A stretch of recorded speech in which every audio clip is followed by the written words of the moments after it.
मुझे सिंध के सलाम सलाम सुन, मुझे सिंध के सलाम सलाम सुन।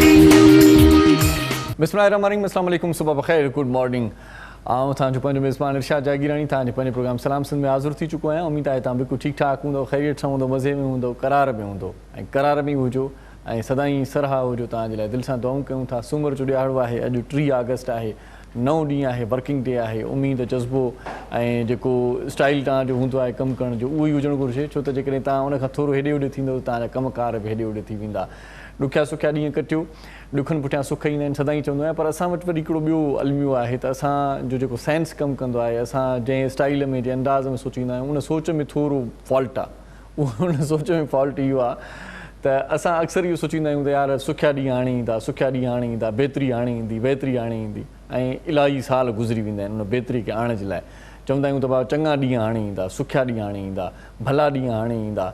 ऐं पोइ ख़बर अथव छा थींदो आहे, अक्सर ईअं थींदो आहे जॾहिं वरी पोइ वक़्तु गुज़रंदो वेंदो आहे, वक़्तु चङो ख़ासो गुज़रंदो वेंदो आहे, त पोइ असांखे इहो महसूसु थींदो आहे त असांजा जेके चङा ॾींहं जिन जे असां इंतज़ार में आहियूं, चङा ॾींहं ईंदा, असां पोइ सोचींदा आहियूं त यार जेकी गुज़री विया आहिनि ॾींहं उहे ॾाढा चङा हुया, जेकी हाली असांखे नज़र न ईंदा आहिनि चङा, पोइ जॾहिं गुज़री वेंदा आहिनि पोइ चवंदा आहियूं यार पहिरियां असांजो। हाणे तव्हां कंहिंखां पुछा कंदव न साईं माज़ी जेकॾहिं यादि कयूं पाण, चवंदा साईं वॾो मुहबतुनि जो माहौल हूंदो, वॾो प्यारु हूंदो, वॾी सिक हूंदी, वॾो कुर्ब हूंदो, माण्हू ईअं न हुया जीअं हाणे आहिनि।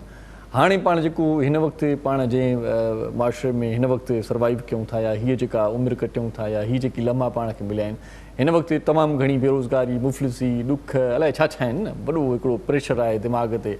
पर हीअ जॾहिं ॾींहं गुज़रंदा न जॾहिं पंहिंजा, त पोइ पाण 2-3 सालनि खां पोइ हिननि ॾींहंनि जे लाइ चवंदासीं ॾाढा भला ॾींहं हूंदा, अॻे वाह छा त मज़ो हूंदो हुयो।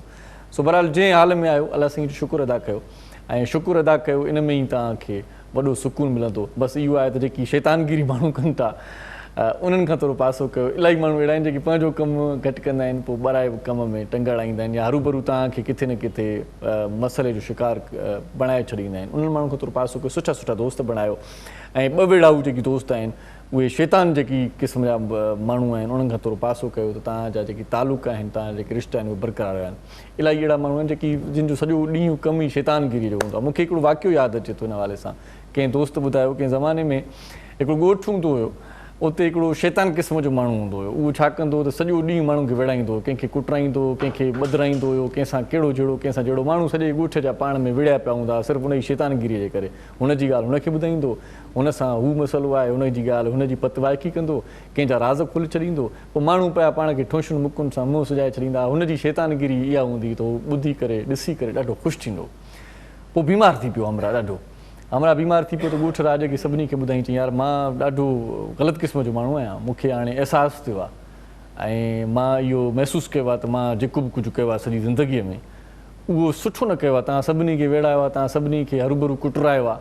सो मां पंहिंजो पाण इहो ऐलान थो कयां त मां जॾहिं मरी वञा त मुंहिंजो लाश ॻोठ जे ॿाहिरां टंगे छॾियो, ऐं पोइ कयो ईअं तव्हां हुनखे भितर बि हणो, जेको तव्हांजी मर्ज़ी आहे उहो कयो। तव्हां हुनजी जीअं तव्हांखे माना सज़ा ॾियणी आहे तव्हां मूंखे ॾिजो। मां इहो पाण थो चवां त मूंखे इहा सज़ा मिलणु घुरिजे, छो त मां तव्हांखे सदाईं ॾुखनि में रखियो आहे।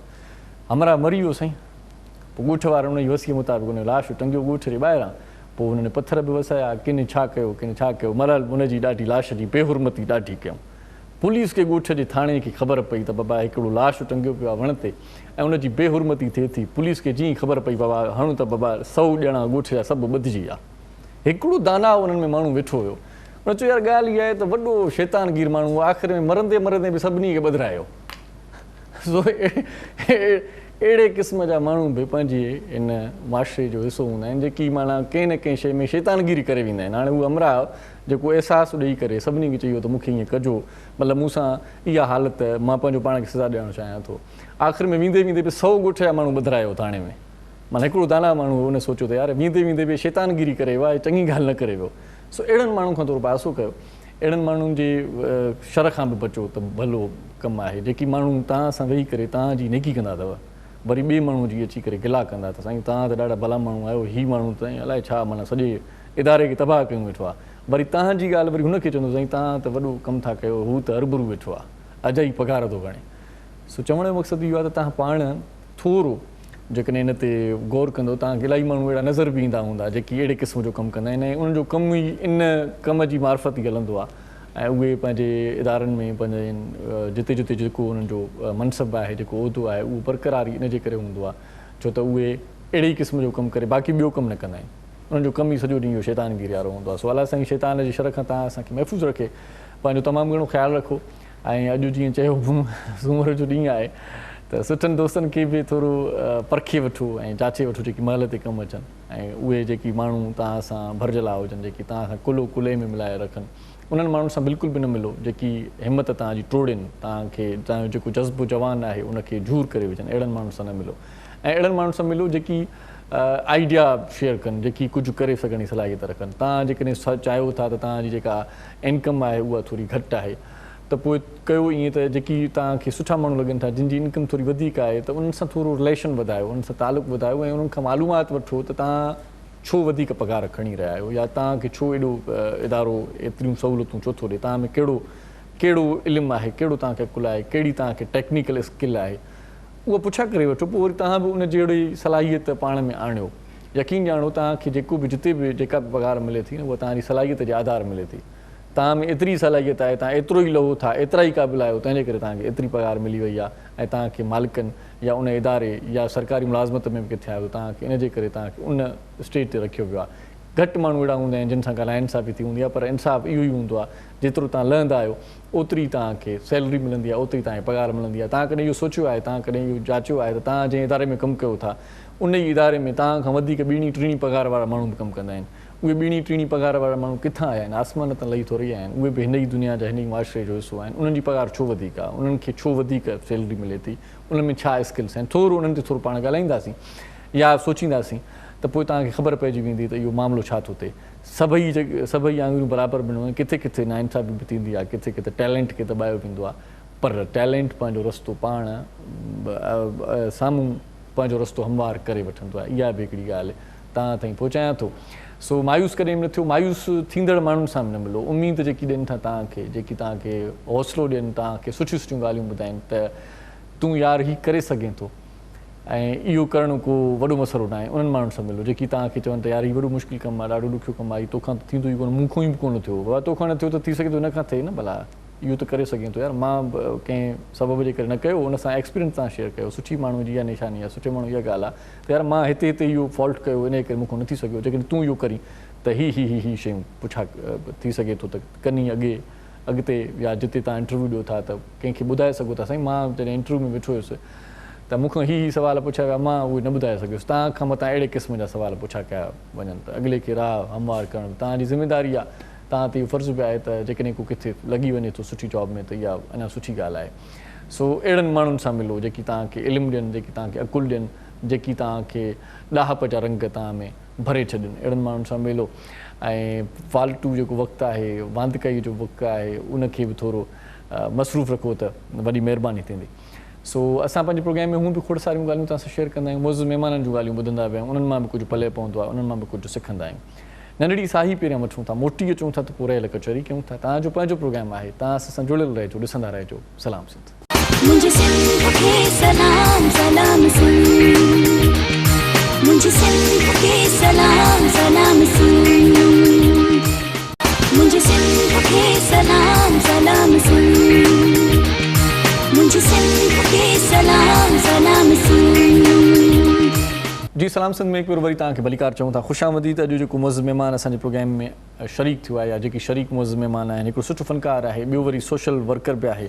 ऐं ख़ासि तौर ते सहाफ़त सां बि हुनजी वॾी गहरी दिलचस्पी बि आहे गहिरो लाॻापो बि आहे मुख़्तलिफ़ अख़बारुनि में मुख़्तलिफ़ जॻहियुनि ते उन्हनि कमु बि कयो आहे ऐं सॻा मीडिया जेकी आहे मीडिया सेंटर जेको आहे उनजो एडिटर बि आहे ऐं ख़ासि तौर ते जेकी कमु हुनजा थियल आहिनि त हिन वक़्तु करंटली जेको आहे कमु आहे जेको वर्क करे थो साईं पाण एडिटर आहे पब्लिकेशन जो सिंध ग्रेजुएट एसोसिएशन जुलाई खां वठी 2016 खां वठी हिन वक़्त ताईं ऐं जेको डेली दुनिया हेड ऑफ स्पेशल जेकी रिपोर्ट्स आहिनि इवेंट्स आहिनि उन्हनि जे हवाले सां बि उन्हनि जो सरवाण आहे ऐं स्क्रिप्ट एडिटर बि रहियो आहे मुख़्तलिफ़ TV चैनल्स ते ऐं एडिटर आहे हयाती पब्लिकेशन जो बि जेको सॻा जो जेको सरवाण हुयो शमशेर लदरी साहिबु उनजो हिकिड़ो मैगज़ीन ईंदो हुयो हयाती जे नाले सां जेको पाण हू पब्लिश कंदा हुआ उनजे वए खां पोइ उनजे लाॾाणे खां पोइ साईं जन उहे उन रिसाले खे हिन वक़्तु उनजी एडिटर आहिनि ऐं रिसाले खे कढंदा अचनि पिया ऐं एडिटर आहिनि मुख़्तलिफ़ ग्रुप्स जा बि, प्रोड्यूसर बि आहिनि, एंकर बि आहिनि,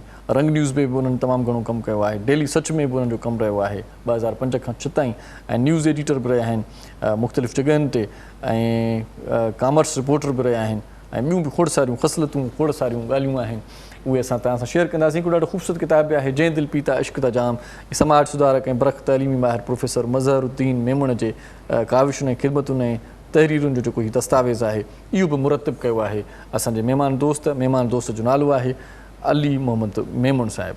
सो अली मोहम्मद मेमण साहिब खे पाण बग़ैर कंहिं देर जे वेलकम चऊं था। साईं कीअं आहियो मेमण साहिब? ठीकु आहियो, ख़ैरियत सां आहियो? इरशाद साहब महिरबानी, वॾी महिरबानी साईं तव्हांजो थोराइतो आहियां ऐं सलाम सिंध जो ख़ासि तौर ते सिंध न्यूज़ जे हवाले सां, सिंध TV जे हवाले सां तमामु सुठो प्रोग्राम, सुठो इदारो, सुठा महिमान तव्हां वटि अचनि था ऐं तव्हांजी मेज़बानी बि तमामु ॾाढी साईं वॾी महिरबानी, कचहरी कयूं था पाण। ऐं माशाल्लाह अली मोहम्मद मेमण साहिब त असां सां गॾु आहे, पर अॼु जेको फ़नकार आहे उनजो नालो बि वरी अली आहे, त पोइ अली ख़ान समूह बि असां सां गॾु आहे, ॾाढो सुठो फ़नकार आहे, असांजे प्रोग्राम में ईंदो रहंदो आहे ऐं सुठो शेफ़ बि आहे। इहे ॿई ॻाल्हियूं आहिनि। पोइ हाणे चटपटी क़िस्म जो जेको आहे सो हिकिड़ो तज़किरो बि थींदो, गुफ़्तगू बि थींदी ऐं कलाम बि कहिड़ा ई ॿुधाईंदो। सो भली ख़ैर चऊं था अली समय साहिब खे। अली साहिब ख़ुशि आहियो? तबियत ठीकु आहे? महिरबानी, तव्हां कीअं आहियो? ख़ुशि आहियो साईं? तऊं मोला जो करम महिरबानी आहे। हिकु भेरो ॿीहर तव्हां असांखे पंहिंजे प्रोग्राम साईं में ॿीहर टीहर तव्हां घुरायो आहे? हा, तक़रीबन जॾहिं आधा हज़ार भाॼी कॉल अची वेंदी आहे त असां पंहिंजो घर आहे, बिल्कुलु पंहिंजो घर आहे, जंहिं वक़्तु घुरायो त हलिया हलाईंदासीं महफ़िल खे मचायो त हलिया ईंदा, बिल्कुलु मचाईंदासीं, असां मचाईंदा आहियूं त पोइ तव्हां हलिया ईंदा आहियो। वॾी महिरबानी तव्हांजी बि। उस्ताद मुहर्रम साईं जी वॾी महिरबानी आहे जेको असां सां क़ीमती वक़्तु सीराए साथ ॾींदो आहे। मुहर्रम साईं कीअं आहियो? ठीकु आहे? तव्हां ख़ुशि आहियो? सफ़ा मज़े में न? वक़्तु ज़ाहिरी ॻाल्हि आहे, ड्यूटी आहे ऐं ज़िमेदारी आहे। ज़िमेदारी त आहे साईं, पर वक़्तु वरी के वरी ज़िमेदारी न निभाईंदा आहिनि साईं, के वरी शुरूअ खां वठी जेकॾहिं को माण्हू गोसड़ू आहे त पोइ गोसड़ू रही थो। कामयाबु माण्हू जी निशानी आहे ई ज़िमेदारी, कमिटेड हुजे पंहिंजे कम सां, बिल्कुलु। ऐं जिते माण्हू सचाई सिंसियरिटी ॾिए थो ऐं ख़ासि तौर ते जिते रोज़ी लॻल हुजे त उते तव्हां कंहिं बि क़िस्म जो फॉल्ट न आणियो। सचाई हक़ीक़त इहा आहे, सचाई जो तालुक़ु पंहिंजी ज़ात सां, तव्हां पाण सां सचा हुजो। सही ईअं ई आहे, स्टार्ट हितां वठिजे, पाण सां माण्हू सुठो हुजे। अली मेमण साहिब माशाल्लाह ही ॾाढो सुठो किताब बि तव्हां तरतीब ॾिनो आहे। इन खां सवाइ हींअर जेका मौजूदा जेकॾहिं पाण करंट जेकॾहिं सिचुएशन ते ॻाल्हायूं त छा थिए पियो, तव्हांजे बिले कहिड़ा कम? जी जी महिरबानी। सिंध ग्रेजुएट्स एसोसिएशन जो शोबो पब्लिकेशन जी जी साईं मुख़्तलिफ़ मैगज़ीन्स आहिनि, जीअं ख़ासि तौर ते हिन वक़्तु जेको मैगज़ीन अॼु शाया थी असां वटि पहुतो आहे उहा सिगा समाचार जेको रेगुलर मैगज़ीन आहे, उनजो 9 शुमारो अॼु असां वटि प्रेस खां पहुतो। इन जो तव्हांखे असीं दीदार बि कराए छॾियो। उनजो टाइटल जी सिगा समाचार जी, सिगा जूं जेके शाखूं स्कूल ही आहे उहो अॼु जो पब्लिकेशन जेको हिन वक़्तु अॼु पहुतो आहे। ऐं तव्हां दोस्तनि खे दीदार कयो। ही सिगा समाचार हिकु असांजो क्वार्टरली रेगुलर पब्लिकेशन आहे, जंहिंमां जे सिगा जूं जेके शाखूं आहिनि सिंध में ऐं लाहौर ऐं इस्लामाबाद समेत 96 शाखूं सिगा जूं सॼे मुल्क में कमु कनि पियूं, जंहिंमें 5000 ग्रेजुएट रज़ाकार सॼे मुल्क में समाजी ख़िदमतूं कनि था। ऐं उन खां अलावा असांजे एकी रोशन तारा स्कूल जेके सिंध जे मुख़्तलिफ़ शहरनि ऐं ॻोठनि मंझि मां ॿोली ऐं जदीद इल्मनि जी ॿोली, जेके साइंसी ॿोलियूं ऐं उन खां अलावा जेके इल्म आहिनि उन्हनि जी जेका असां तालीम ख़ासि तौर ते हाई स्कूल ऐं कॉलेज लेवल ताईं असांजा इदारा क़ाइमु आहिनि। सही इहो हिकिड़ो वॾो कमु आहे पंहिंजी जॻह ते।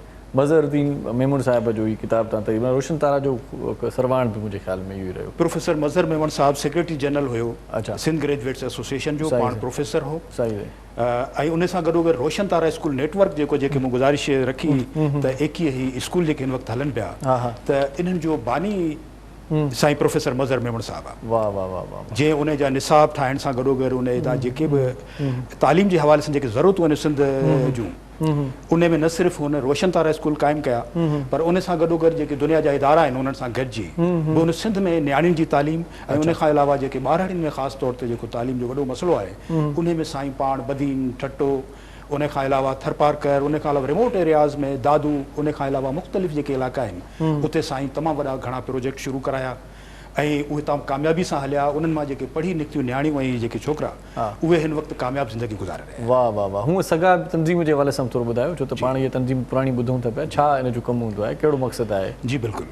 सिंध ग्रेजुएट्स एसोसिएशन सिंध जे ग्रेजुएट्स जो समाजी रज़ाकारनि जो हिकु वॾो इदारो आहे जेको 1971 में फेबरवरी 1971 में हिन जो क़याम थियो। अच्छा। ऐं हिन खे ठाहिण वारी जेके शख़्सियतूं आहिनि बुनियादी तौर ते 3 वॾियूं शख़्सियतूं आहिनि, जंहिं मंझि साईं शमशल हैदरी साहब, सही, डॉक्टर मोहम्मद सुलेमान शेख साहब ऐं साईं बख्श अब्बासी साहब। ही 3 शख़्सियतूं आहिनि जिन बुनियादी ख़्याल उन्हनि खे इहो आयो त असां पंहिंजे सिंध खे समाज सुधार सरगर्मियुनि जे ज़रिए ऐं समाजी जागर ऐं ओसर जे ज़रिए असां पंहिंजे सिंध खे असीं मथे आणियूं।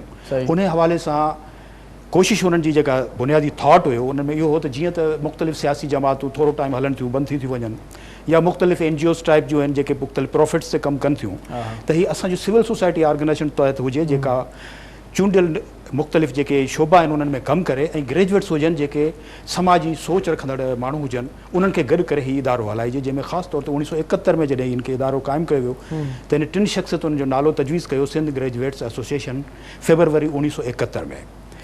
उन खां पोइ 16 अप्रैल 1971 में सिंध ग्रेजुएट्स एसोसिएशन जी पहिरीं उबूरी बॉडी ठाही वई, जंहिंमें शमशल हैदरी साहब पहिरियों सेक्रेटरी जनरल हुयो ऐं उन में साईं बख्श अब्बासी, डॉक्टर मोहम्मद सुलेमान शेख साहब ऐं उन खां अलावा ॿियूं शख़्सियतुनि गॾिजी हुन तनज़ीम खे बाक़ाइदे हिकिड़ो इदारो ठाहिण जे लाइ क़दम खयां ऐं उन जो आइन ठाहिया, कानून क़ाइदा ठाहिया। पोइ वरी 4 जून 1972 ते पहिरीं इलेक्शन थी सिंध ग्रेजुएट्स एसोसिएशन जी ऐं उन मंझि साईं शमशल हैदरी साहब नायब सदर हुयो ऐं डॉक्टर सुलेमान शेख साहब जनरल सेक्रेटरी ऐं बिलाल सियाल साहब जेको आहे उहो सदर चूंडियो। अहिड़े तरीक़े सां मुख़्तलिफ़ शख़्सियतूं उन टीम में शामिलु थींदियूं वयूं ऐं इहो क़ाफ़िलो वधंदो वियो ऐं पोइ आइन ठहिया, इलेक्शनूं थियूं, उन खां पोइ हिनखे सोसाइटी एक्ट तहत रजिस्टर कराइण जे लाइ कागज़ जमा कराया विया, इहो सॼो प्रोसेस कंप्लीट करे ऐं लोगो बि जेके आहे सिगा जो उहो ई पुराणो हलंदो थो अचे, जंहिं मंझि सिंध उन जे अंदरि डिग्री, उन खां अलावा इहो ख़ूबसूरत जेके नज़ारा आहिनि इहो सिगा जो मक़सद खे नुमायां कनि था, जंहिं मंझि मथे उहो ई शेर लिखियलु आहे साईं सदाई करी मथे सिंध सुकार। त उन फ़लसफ़ो जेको शाह अब्दुल लतीफ़ भिटाई जो इहो हिन जो मर्कज़ निगाह आहे ऐं इहो ई हिन जो बुनियादी आहे त पंहिंजे सिंध खे संभालजे, पंहिंजे मुल्क खे संभालजे ऐं हीअ दुनिया जे जेके बि इल्म आहिनि उन्हनि सां पंहिंजे क़ौम खे ऐं पंहिंजे मुल्क खे जेतिरो बि असीं ताक़तवर सरफ़राज़ करे सघूं था, ताक़तवर करे सघूं था, इहो असांजो मक़सदु आहे। त अहिड़े तरीक़े सां 1972 में सेप्टेंबर 29 सेप्टेंबर 1972 में सिगा रजिस्टर थी ऐं 4 जून खां अॻु में जीअं त सिगा जी पहिरीं इलेक्शन थी चुकी हुई, उन में जेके उहिदेदार चूंडिया विया उन्हनि पोइ उनखे कंटिन्यू कयो, 2-2.5 साल इहो सिलसिलो हलंदो रहियो। पोइ शुरू वारा जेके 4 साल हुआ उन्हनि में हिन इदारे पंहिंजो तमामु घणी जेको मक़सदु हुयो उनखे नुमायां कयो, जंहिंमें से ख़ासि तौर ते सिंध में जेको तालीम जो मामिलो आहे इन खे बुनियादु बनायो। उन खां पोइ सिंधी क़ौम जी सकाफ़त उनखे सॼे मुल्क में पखेड़ियो। उन खां अलावा जेके सिंध में सरकारी स्कूल आहिनि उन्हनि जी बि संभाल कई। अच्छा। ऐं अहिड़े तरीक़े सां अॼु ॾींहुं ताईं पंहिंजा स्कूल खोलण सां गॾोगॾु जेके सिंध जा सरकारी स्कूल आहिनि उहो बि सम्झो थो वञे त असांजो असासो आहिनि, हिन में असांजा ॿार बचा पढ़नि था, हिननि में असांजा नस्ल पढ़नि था, असांजे क़ौम जी मुस्तक़बिल साज़ी थिए थी, त इन्हनि खे संभालण बि असांजो फ़र्ज़नि में शामिलु आहे। त इन्हनि शख़्सियतुनि उन खे सॼी ज़िंदगी संभालियो आहे। जेके गुज़ारे विया उन में साईं प्रोफेसर मज़हर मेमन साहब 2000 में साईं गुज़ारे वियो ऐं 2017 में ही साईं जो किताबु मुंहिंजे हथां शाया थियो, मुंहिंजे लाइ वॾे एज़ाज़ी ॻाल्हि आहे इहा। ॾाढो सुठो कयो। ऐं ॿियो सिगा जो जेको बानी सभ खां अवलीन साईं शमशल हैदरी साहब जेको TV मीडिया ऐं उन खां अलावा समाज जी ख़िदमतुनि में अदब इल्म जे हवाले सां तमामु वॾो नालो तुंहिंजे नेणनि में जो निहारे वियो ॼण सिंधूअ जे ॿिए किनारे वियो। त इहे जेके शख़्सियत आहे उन जो बि हिन वक़्तु किताबु तुंहिंजे नेणनि में जो निहारे वियो इन ई उनवान सां इहो किताबु तयारु पियो थियो उनजी शाइरी जो, जेके तव्हां दीवान चओ कुलियात शमशीर चओ उन नाले सां ख़ासि तौरु इहो जो नालो आहे तुंहिंजे नेणनि में जो निहारे वियो। इहो किताबु हिन वक़्तु प्रेस में आहे ऐं 15 सेप्टेंबर ते साईं जी वरसी सालगिरह आहे शमशल हैदरी साहब जी ऐं असांजी कोशिशि आहे त उन ॾींहं ते असीं हिन खे रूनमाई कयूं, हिनजी मुहूरत कयूं ऐं हिन खे सॼे सिंध में ऐं हुनजे घण घुरनि वटि हिन खे पेश कयूं। उन ॾींहं जी भली डेडिकेशन हूंदी। जी बिल्कुलु। नंढड़ी साई वठूं था पाण जा सगा ॻाल्हायूं था त इन में रुगो ग्रेजुएट ईंदा या ॿियो को बि अची सघे थो, इन ते पाण तफ़सीली रोशनी विझूं था, मोटी अचूं था साई खां पोइ नाज़रीन त अली समे साहिब खां ख़ूबसूरत कलाम बि तव्हांखे ॿुधायूं था। सो तव्हां असां सां गॾु रहिजो, ॾिसंदा रहिजो। सलाम सिंध। मुझे सिंध के सलाम सलाम सिंध, मुझे सिंध के सलाम सलाम सिंध, मुझे सिंध के सलाम सलाम सिंध, मुझे सिंध के जी सलाम सिंध में वरी तव्हांखे भलीकार चऊं था ख़ुशामदीद लख थोरा तव्हांजा गॾु आहियो अली समूह साहिब सां गॾु आहे त दिलि चए थी त चांहि सां गॾु चाह वारो को हिकिड़ो सुठो कलाम बि पाण ॿुधूं सो हाणे अली समय साहिब खे गुज़ारिश कयूं था त हिकिड़ो बहितरीनु कलाम ॿुधाए त जीअं हिन प्रोग्राम जी रौनक में इज़ाफ़ो थी वञे। जी जी सचल साईं जी काफ़ी आहे इंशाल्लाह तव्हांखे पसंदि ईंदी। जियो साईं जियो।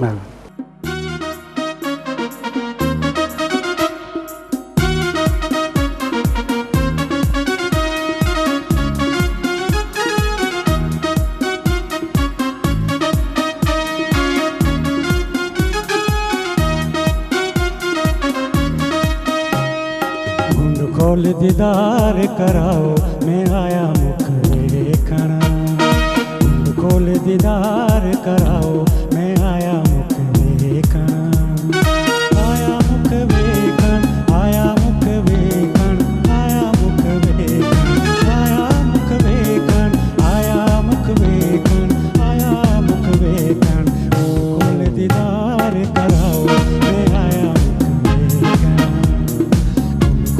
दीदार कराओ मैं आया मुख देखण।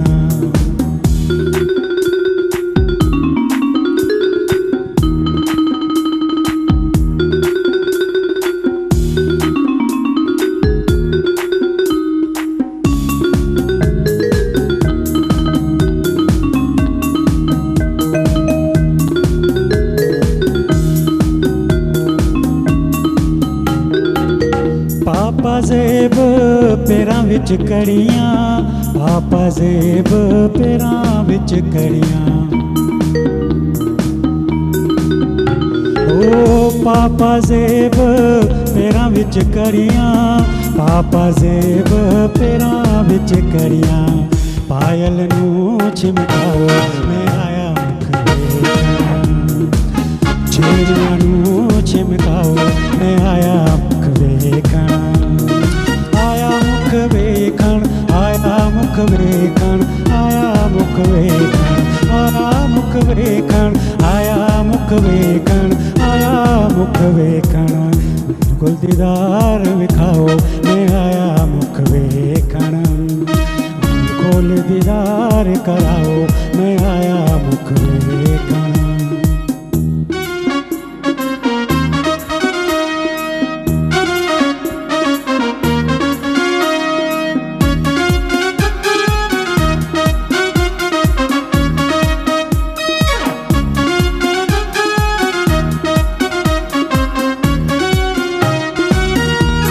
पोशाकां वेस गुलाबी पहर पोशाकां वेस गुलाबी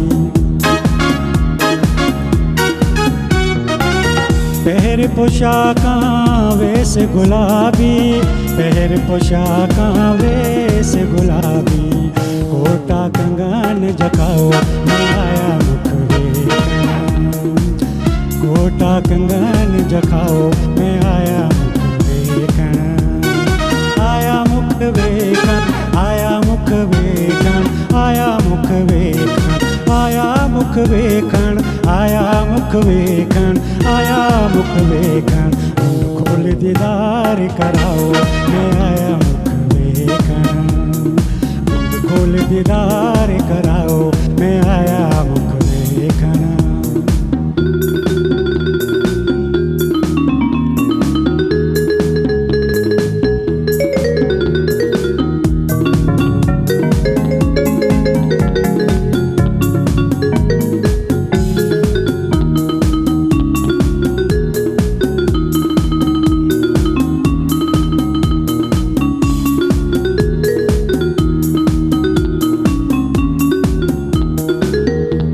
सचलदा मालूम तेकूं हाल सचलदा मालूम तेकूं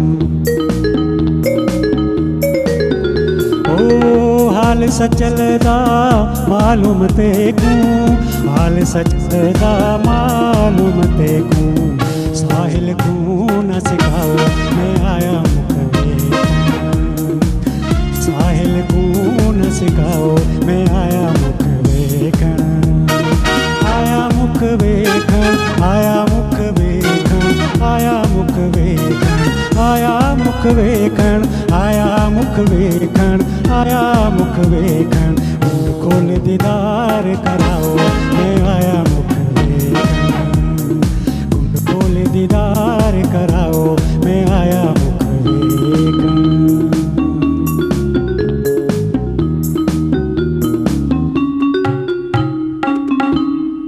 वाह साईं वाह, ॾाढो सुठो कलाम साईं सचल साईं जो कलाम ऐं तव्हां ॾाढे सुठे तरीक़े सां निभायो। उस्ताद साईं तव्हांजी आंगुरनि जादूगरी बि वाह जी अॼु माशाल्लाह मज़ो थी वियो। सो ईअं न साईं वाह, उस्ताद जी जेतिरी तारीफ़ कजे उहा घटि आहे, मुंहिंजी जेतिरी तारीफ़ कजे उहा वधीक आहे। सो बहरहाल अली मेमन साहिबु बि असां सां गॾु आहे, सगा जो कमु करे थो माशाल्लाह साईं। सगा ग्रेजुएट्स जी जीअं पाण ॻाल्हि कई थी त हिन में रुॻो ग्रेजुएट्स ईंदा या कोई बि रज़ाकार अची सघे थो? हिन में सिगाई जेको तंज़ीम आहे या उन जूं शाख़ूं आहिनि उहे ग्रेजुएट्स जे हवाले आहिनि। ज़रूर जी मेंबरशिप जे लाइ ग्रेजुएट हुअणु ज़रूरी आहे। हिन वक़्तु 5000 ग्रेजुएट्स उन जा रज़ाकार मेंबर आहिनि जेके पाण सां गॾु नॉन ग्रेजुएट्स आहिनि, ॿारनि बि आहिनि त उन्हनि खे बि गॾु खणी हलनि था पंहिंजे सिंध जी तामीर, पंहिंजे क़ौम जी तामीर, तरक़ी उन जे लाइ, चाहे केरु पढ़ियल आहे अणपढ़ियल आहे, सभु कंहिंखे पाण सां गॾु खणी हलनि था। सही सही सही। हाणे उन खां अलावा जेके हिननि जूं सरगर्मियूं आहिनि उन्हनि जो बि हद ऐं दाइरो जेको आहे ग्रेजुएट्स खां बि पूरे सॼे सिंध में पकड़ियल आहे, मासिस में आहे, अवाम में आहे। अच्छा अच्छा।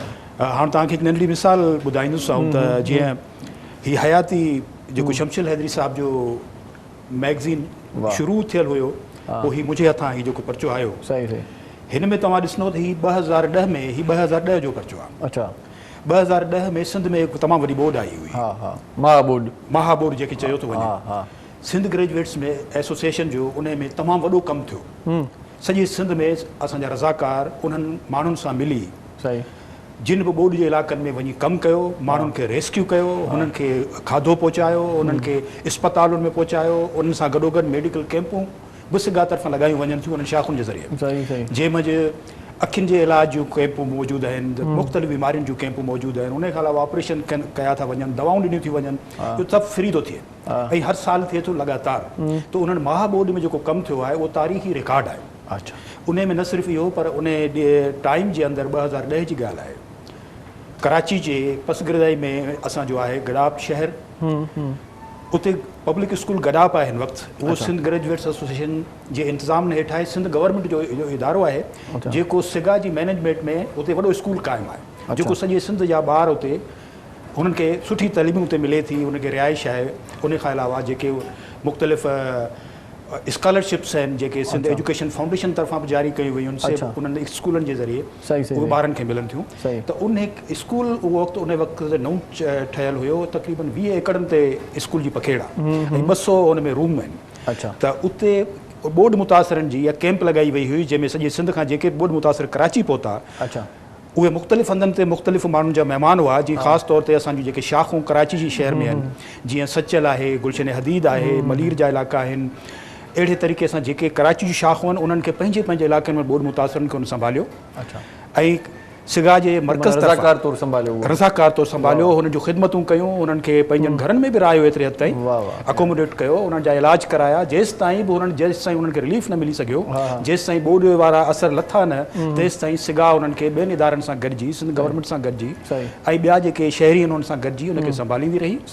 ऐं पब्लिक स्कूल गडाप में वॾो कैंप लॻल रहियो डिघो अरसो, जेसि ताईं हू पाण इजाज़त वठी पंहिंजनि ॻोठनि ॾांहुं न विया, असांजा महिमान रहिया ऐं उन्हनि जे लाइ सिगा हेड ऑफिस जेको हिते कराची जे एम.ए. जना रोड रिम्पा प्लाज़ा में उनजी हेड ऑफिस आहे, उते 24 कलाक जो मर्कज़ क़ाइमु रहियो, हंगामी हालतुनि जो मर्कज़, जंहिंमें ख़ासि तौर ते 24 कलाक असांजो मर्कज़ हलंदो रहियो, जंहिंमें पूरी टीम कमु कंदी रही ऐं हिते इमदादूं जेके गॾु करे ट्रकूं भरे उन्हनि खे उते पुॼाईंदा रहियासीं ऐं उते असांजी टीम जा जेके सीनियर उहिदेदार हुआ उहे हुते हुननि जी क़यादत कंदा रहिया, उनजी संभाल कंदा रहिया ऐं आउं पाण ट्रकूं खणी उते पुॼाइण वारी उन टीम में शामिलु हुयुसि।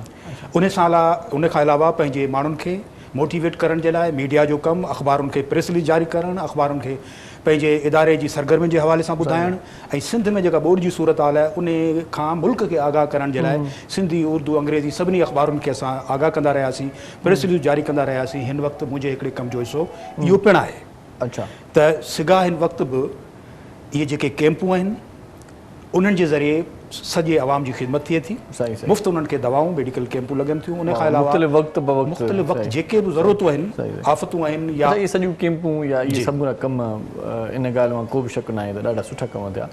पर मूंखे रुॻो इहो ॿुधायो त शमशेर अलतूरी साहिबु जीअं त सगा जो बानी, उन जी हयातीअ में भला आख़िरी ॾाड़नि में आख़िरी वक़्त में शमशेर साहिबु ॾाढो परेशान बि हुयो ऐं उहो जॻह जो मसइलो, को घर जो मसइलो बि हुयो, को लॾाइण जो को सिलसिलो हुयो, त सगा उन सिलसिले में उन सां केतिरो कोऑपरेट कयो आख़िरी वक़्त में, छो त पंहिंजे बानीअ जी छा ख़िदमत कई तव्हां इहो ॿुधायो। यकीनी तौर ते जेके बि ख़िदमतगार सिंध जा आहिनि ऐं उहे सॼे सिंध जा असास आहिनि, उहे तनज़ीम जा त आहिनि ई आहिनि। जेसिताईं इहा लड़ाइण वारी ॻाल्हि तव्हां कई, इहा असांजे इल्म में न आहे अहिड़ी का बि ॻाल्हि। हाणे जेसिताईं आउं हिकिड़ी ॿी गुज़ारिश कंदो रहां, हिकिड़ी रिकॉर्ड जी ॻाल्हि आहे त कराची जो इलाइक़ो आहे सचल ॻोठ, शमशेर हैदरी साहिब जो उते प्लाट आहे, उते घर आहे, उते उनजी नियाणी रहे थी हिन वक़्तु, उते उनजो नाठी मौजूदु आहे, पाण बि उते रहंदो आहे। सही सही। इहो सचल ॻोठ सिंध ग्रेजुएट्स एसोसिएशन जो क़ाइमु कयल। अच्छा अच्छा। यकीनी तौर ते 2009 में पाकिस्तान पीपल्स पार्टी जी गवर्नमेंट सैयद काइम अली शाह साहब, मोहतरमा बेनज़ीर भुट्टो साहिबा जे विजन तहत इहे जेके सिंध जा ॻोठ जेके लीज़ कया विया, मालिकाना हक़ ॾिना विया, उन्हनि में पहिरियां जेके 4 ॻोठ लीज़ थिया, उन्हनि में सचल ॻोठ, उन जे साम्हूं आहे अयूब ॻोठ, उन जे पासे में आहे मारूड़ा ॻोठ ऐं उन जे पासे में शहीद भुट्टो ॻोठ जेके सीतानगर बि चइजे थो। पहिरियां इहे 4 ॻोठ लीज़ थिया ऐं सचल ॻोठ जो जेको गेट आहे, तव्हां जेकॾहिं उनजो दौरो कयो आहे कॾहिं, हिकिड़े पासे जी गेट आहे, ॿिए पासे न आहे न। हा, जेको गेट आहे उन साइड ते स्कूलनि जी हिकिड़ी लाइन आहे। सही सही। त उहे सरकारी स्कूल आहिनि, उन्हनि खे क़ाइमु करणु, उन ॻोठ खे क़ाइमु करणु, आडवाणी प्राइमरी स्कूल। जी बिल्कुलु सही सही। इते उहो जलसो थियो जंहिं मंझि सैयद काइम अली शाह चीफ मिनिस्टर हुयो, मुराद अली शाह साहिब जेको हींअर चीफ मिनिस्टर आहे, उहो उन वक़्त में मिनिस्टर हुयो ऐं अधु काबीना उन जलसे में मौजूदु हुई ऐं 4 ॻोठनि जा माण्हू उते मौजूदु हुआ। उन्हनि खे उहे लीज़ जा कागज़ मुफ़्त हुननि खे प्लाट ॾिना विया। अच्छा अच्छा। उहो जलसो इतफ़ाक़ सां मूं पे हलायो। अच्छा अच्छा। ऐं उहो बि सिंध ग्रेजुएट्स एसोसिएशन तरफ़ां सही सही उहो एतमाम कयो वियो। उन में पूरी ॻोठ खे लीज़ करण जा बंदोबस्त जेके थिया, उन्हनि में असांजा सिंध ग्रेजुएट्स जा उहे साथी जेके सिंध ग्रेजुएट्स हयात हुयो साईं शमशेर साहिब, शमशेर हैदरी साहिब मौजूदु हुयो। अच्छा अच्छा। ऐं शमशेर हैदरी साहिब उते जेके आख़िरी ॾींहं गुज़ारिया, उन में बि असां साईं सां उनखे ॾिसंदा रहियासीं, ॿुधंदा रहियासीं ऐं अहिड़ी का बि ॻाल्हि मौजूदु न आहे। उहो शमशेर हैदरी साहिब खे जेको प्लाट उन ॻोठ में मौजूदु आहे, उहो मिलियो, उहो मौजूदु आहे सभिनि सां गॾु। ऐं उहो प्लाट उते जेका एसोसिएशन ॻोठणनि जी जेका ठही, उहे ग्रेजुएट्स जी ऐं ॿिया जेके समाजी दोस्त, उन ॻोठ जी हुननि अहिड़े तरीक़े सां रिथाबंदी कई जो हिकिड़ो शहर वांगुरु हुनखे नए तरीक़े सां डिज़ाइन कयो। भला ॻोठ जी हाणे ॻाल्हि निकिती वई, सचल ॻोठ ॾाढो सुठो पहिरियां जीअं स्टार्ट थियो त ॾाढा सुठा माना ईअं पाण उन में ॾिठोसीं पिए त जेकी माण्हू आबाद थिया उहे बि ॾाढा फज़ीलत वारा हुया शायदि। हाणे भला इहो इंफ्रास्ट्रक्चर सॼो डावाडोल लॻो पियो आहे, उहो सचल ॻोठ में उहो मज़ो न रहियो आहे, छो भला? हाणे भला सगा भला पंहिंजो कमु सरंजाम जेकॾहिं ॾे या किरदारु अदा करे जी शुरूआती ॾींहंनि में तव्हां कयो पिए। जी, सचल ॻोठ में हिन वक़्तु बि असांजो रोशन तारा स्कूल क़ाइमु आहे, हाई स्कूल लेवल जो स्कूल आहे ऐं टिमाड़ बिल्डिंग आहे असांजी उते। अहिड़े तरीक़े सां ॿार उते जेके पढ़नि था उहे पोज़ीशनूं खणनि पिया मुख़्तलिफ़ बोर्ड्स जे अंदरि, जेके बि असांजे कराची बोर्ड में असांजा सचल ऐं गुलशन हदीद जा जेके रोशन तारा स्कूल असांजे पोज़ीशनूं खणनि था। ऐं उनखां अलावा जेके रोशन तारा स्कूल सॼी सिंध में आहिनि, उहे तक़रीबन सभिनी बोर्ड में असांजे रोशन तारा स्कूल जा ॿार पोज़ीशनूं खणनि पिया। इहो स्टैंडर्ड तालीम जे हवाले सां कंट्रीब्यूशन आहे। स्कूल ॻोठ जी तव्हांखे सचल ॻोठ जी ॻाल्हि ॿुधायां, अहिड़े तरीक़े सां गुलशन हदीद में बि असांजा रज़ाकार ॻोठ वारनि सां गॾिजी कमु कनि था पंहिंजनि ॻोठाणनि जे लाइ।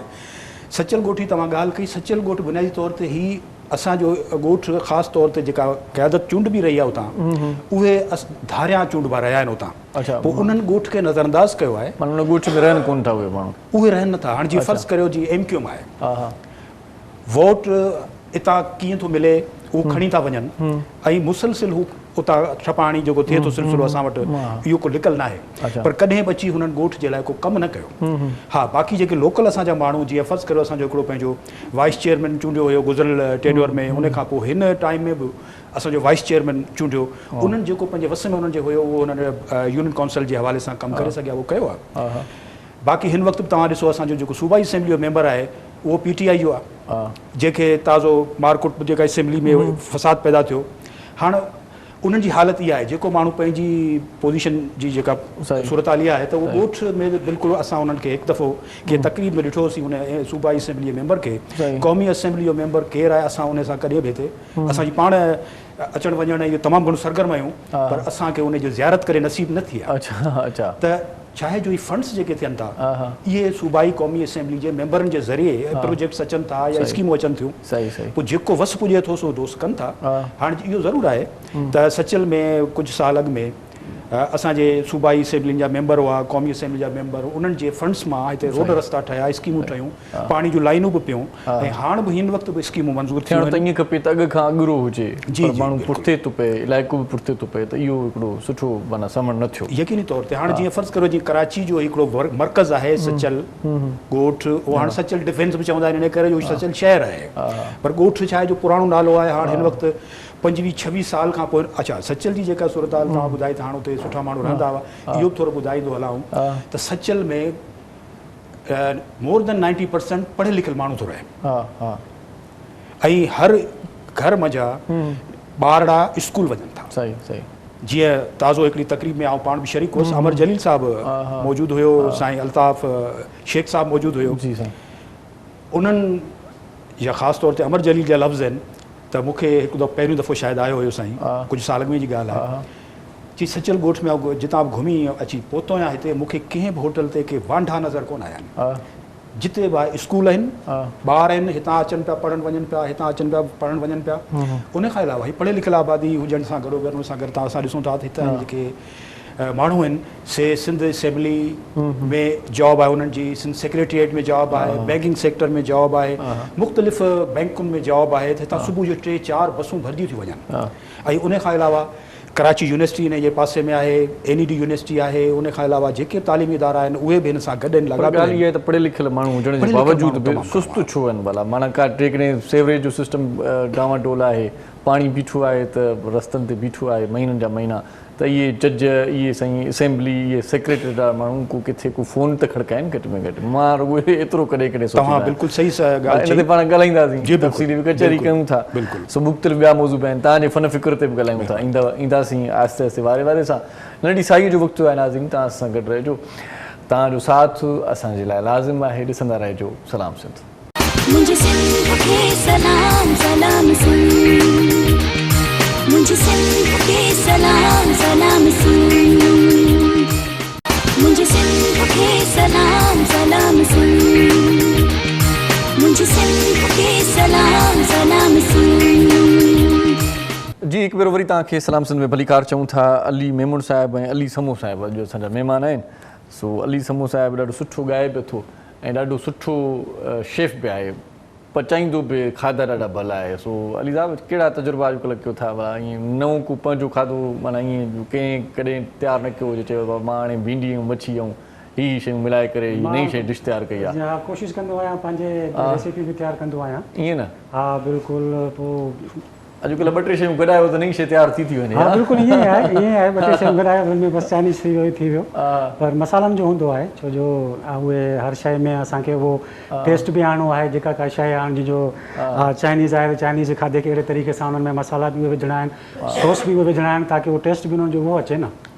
बाक़ी हाणे देसी त उन में देसी में तव्हां मिक्स करे टमाटा बसर हर शइ विझो त हिक ई सां सभु थींदी। सही सही, पर देसी जी टेस्ट पंहिंजी अथई वरी। उहा ॻाल्हि आहे, पर अॼुकल्ह तव्हांखे ख़बर आहे पाण ठहियल आहियूं शायदि, पाण खे जेके शयूं नेचुरल जेके पाण शयूं खाऊं था न उहे पंहिंजो उहो आहे। पर घणो तबिको अॼुकल्ह जेके अमीर तबिका आहिनि, छो जो मां जॉब कंदो आहियां, प्रोफेशनल आहे मुंहिंजो, त हुते असांजे देसी खे घटि था खाइनि जेके अॼुकल्ह जा नौजवान आहिनि। उहो फास्ट फूड आहे, बर्गर, पिज़्ज़ा, नूडल्स थिया बसि। पर तव्हां पंहिंजे कंहिं ॻोठाणी संगतीअ खे तकड़ में चवंदो न पिज़्ज़ा या बर्गर खाराईंदो, हुनखे शइ न वणंदी हाली जेसिताईं उहो हिरे। हा न न, ॻोठवारा चवंदा मां पिज़्ज़ा में हाणे चई मानी आहे, रुॻो मथां में ॿूटियूं पियूं आहिनि, आहे त मानी। सो ॻाल्हि इहा आहे सॼी। बाक़ी घणो कुझु अॼुकल्ह अची वियो आहे, एतिरो कुझु अची वियो आहे, ऐं नओं करण जी कोशिशि बि कंदा आहियूं। सही सही सही। सो माशल मुंहिंजी फील्ड इहा आहे, छो जो मां कोशिशि कंदो आहियां, मूंखे शौक़ु आहे, मां पहिरां ट्राई कंदो आहियां, कोई चीज़ ठाहींदो आहियां त पंहिंजी तरीक़े जी रेसिपी तयारु कंदो आहियां, ॾिसंदो आहियां हाणे सुठी आहे, माण्हुनि खे पसंदि आई आहे त बसि पोइ हुन ते को पंहिंजो ई नालो रखे छॾींदो आहियां। वाह वाह वाह वाह। हाणे भला इहो ॿुधायो त राग में पचो था या राग खे पचायो था?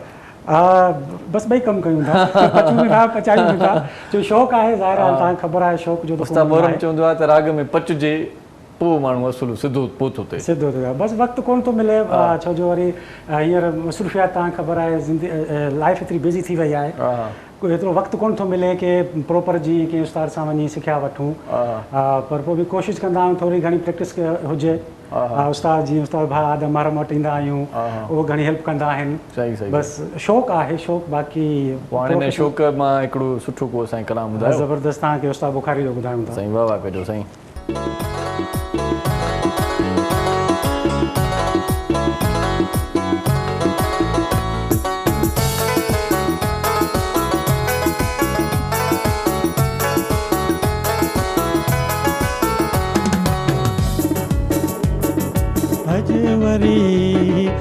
अजवरी महबूब सां मिलण जो मौक़ो मिलियो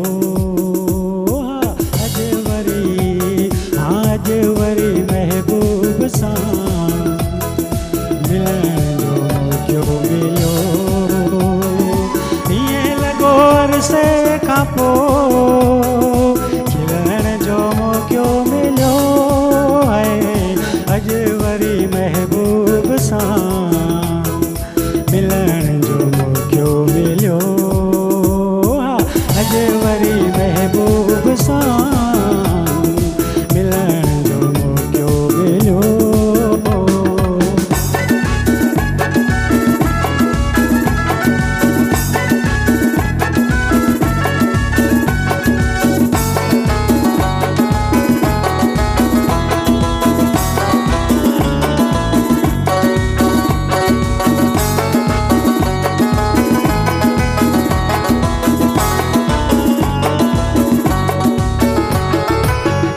तपी तंदूर थियसि मसे मसे मशहूर थियसि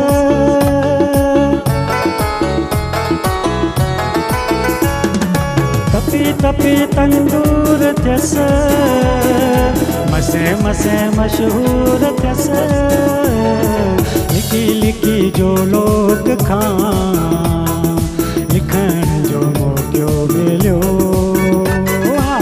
लिखी जो लोग खां लिखण जो मौक़ो मिलियो ईअं लॻियो अरसे खां पोइ खिलण जो मौक़ो मिलियो महबूब सां मिलण जो मौक़ो मिलियो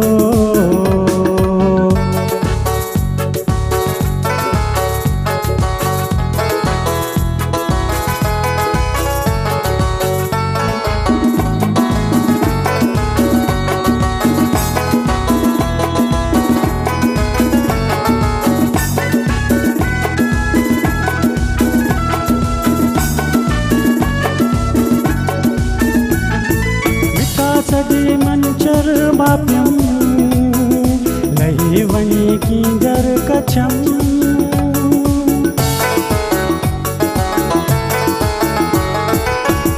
सॼी मंचर मापियम लही वञी कींदर कछम किथे न तो जहिड़ो अवल ॾिसण जो मौक़ो मिलियो किथे न तो जहिड़ो कंवल ॾिसण जो मौक़ो मिलियो ईअं लॻो अरसे खां पोइ खिलण जो मौक़ो मिलियो जामदी महबूब सां मिलण जो मौक़ो मिलियो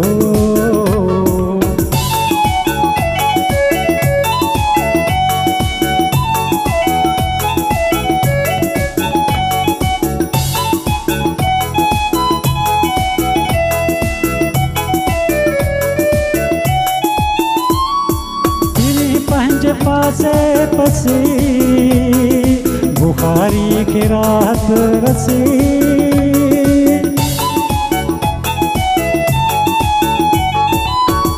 पंहिंजे पासे पसी बुखारी की रात रसी हीअं अखियूं महबूब सां उघण जो मौक़ो मिलियो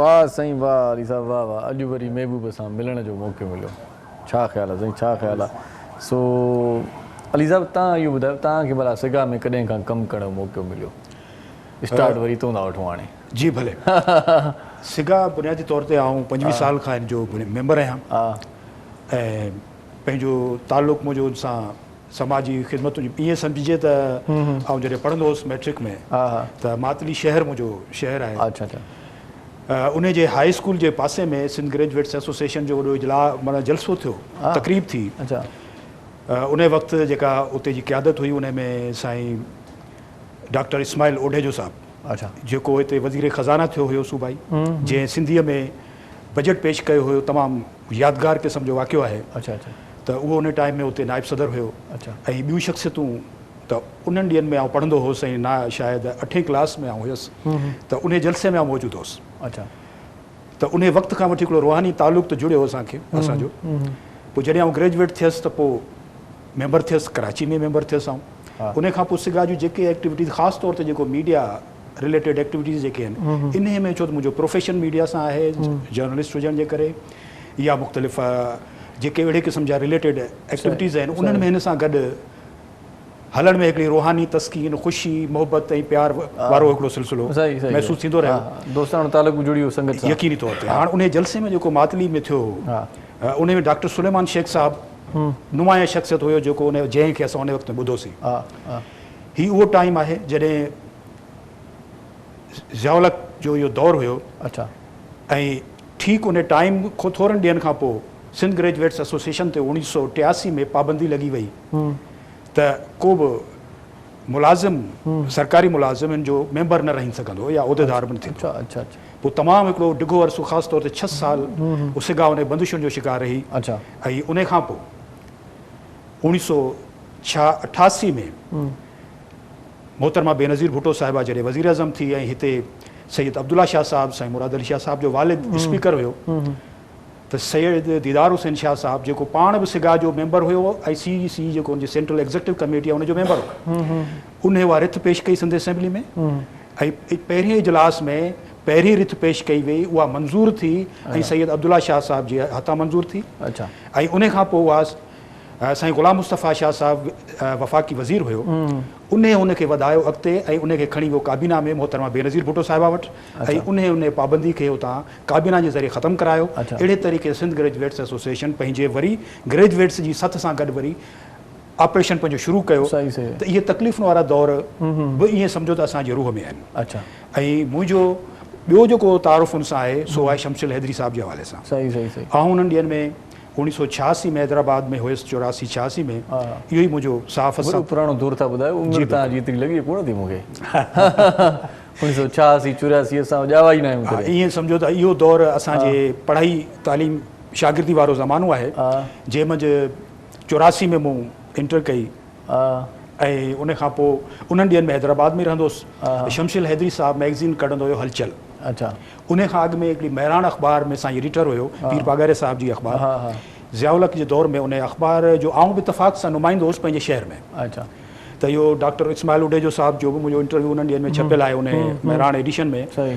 अहिड़े तरीक़े सां इहो जेको शागिर्दी वारो ज़मानो 8th में आउं हुयुसि त सहाफ़त सां मुंहिंजो पैदाइश सम्झो त मुंहिंजी सहाफ़त सां थी अच्छा त उन पंहिंजे मातली प्रेस क्लब जो आउं वाइस प्रेसिडेंट हुउसि उन अञा मुछुनि सावक असांखे मस आई हुई त उन महिराण अख़बार जो नुमाइंदो हुउसि मातली मां ऐं पोइ वरी कुझु टाइम खां पोइ 83 मंझि 1980 में नुमाइंदो हुउसि पंहिंजे पढ़ाई जे दौरान इहो 1980 वारो दौरु आहे जॾहिं इहो सिगा जा उते जलसा असां ॾिठासीं ठीकु साईं अहिड़े तरीक़े सां पोइ शमशिल हैदरी साहब खे असांखे वेझो ॾिसण जो सम्झण जो ॿुधण जो मौक़ो मिलियो उन सम्झो त जेको दो आतिशा जेका थिए थी विझी अंदरि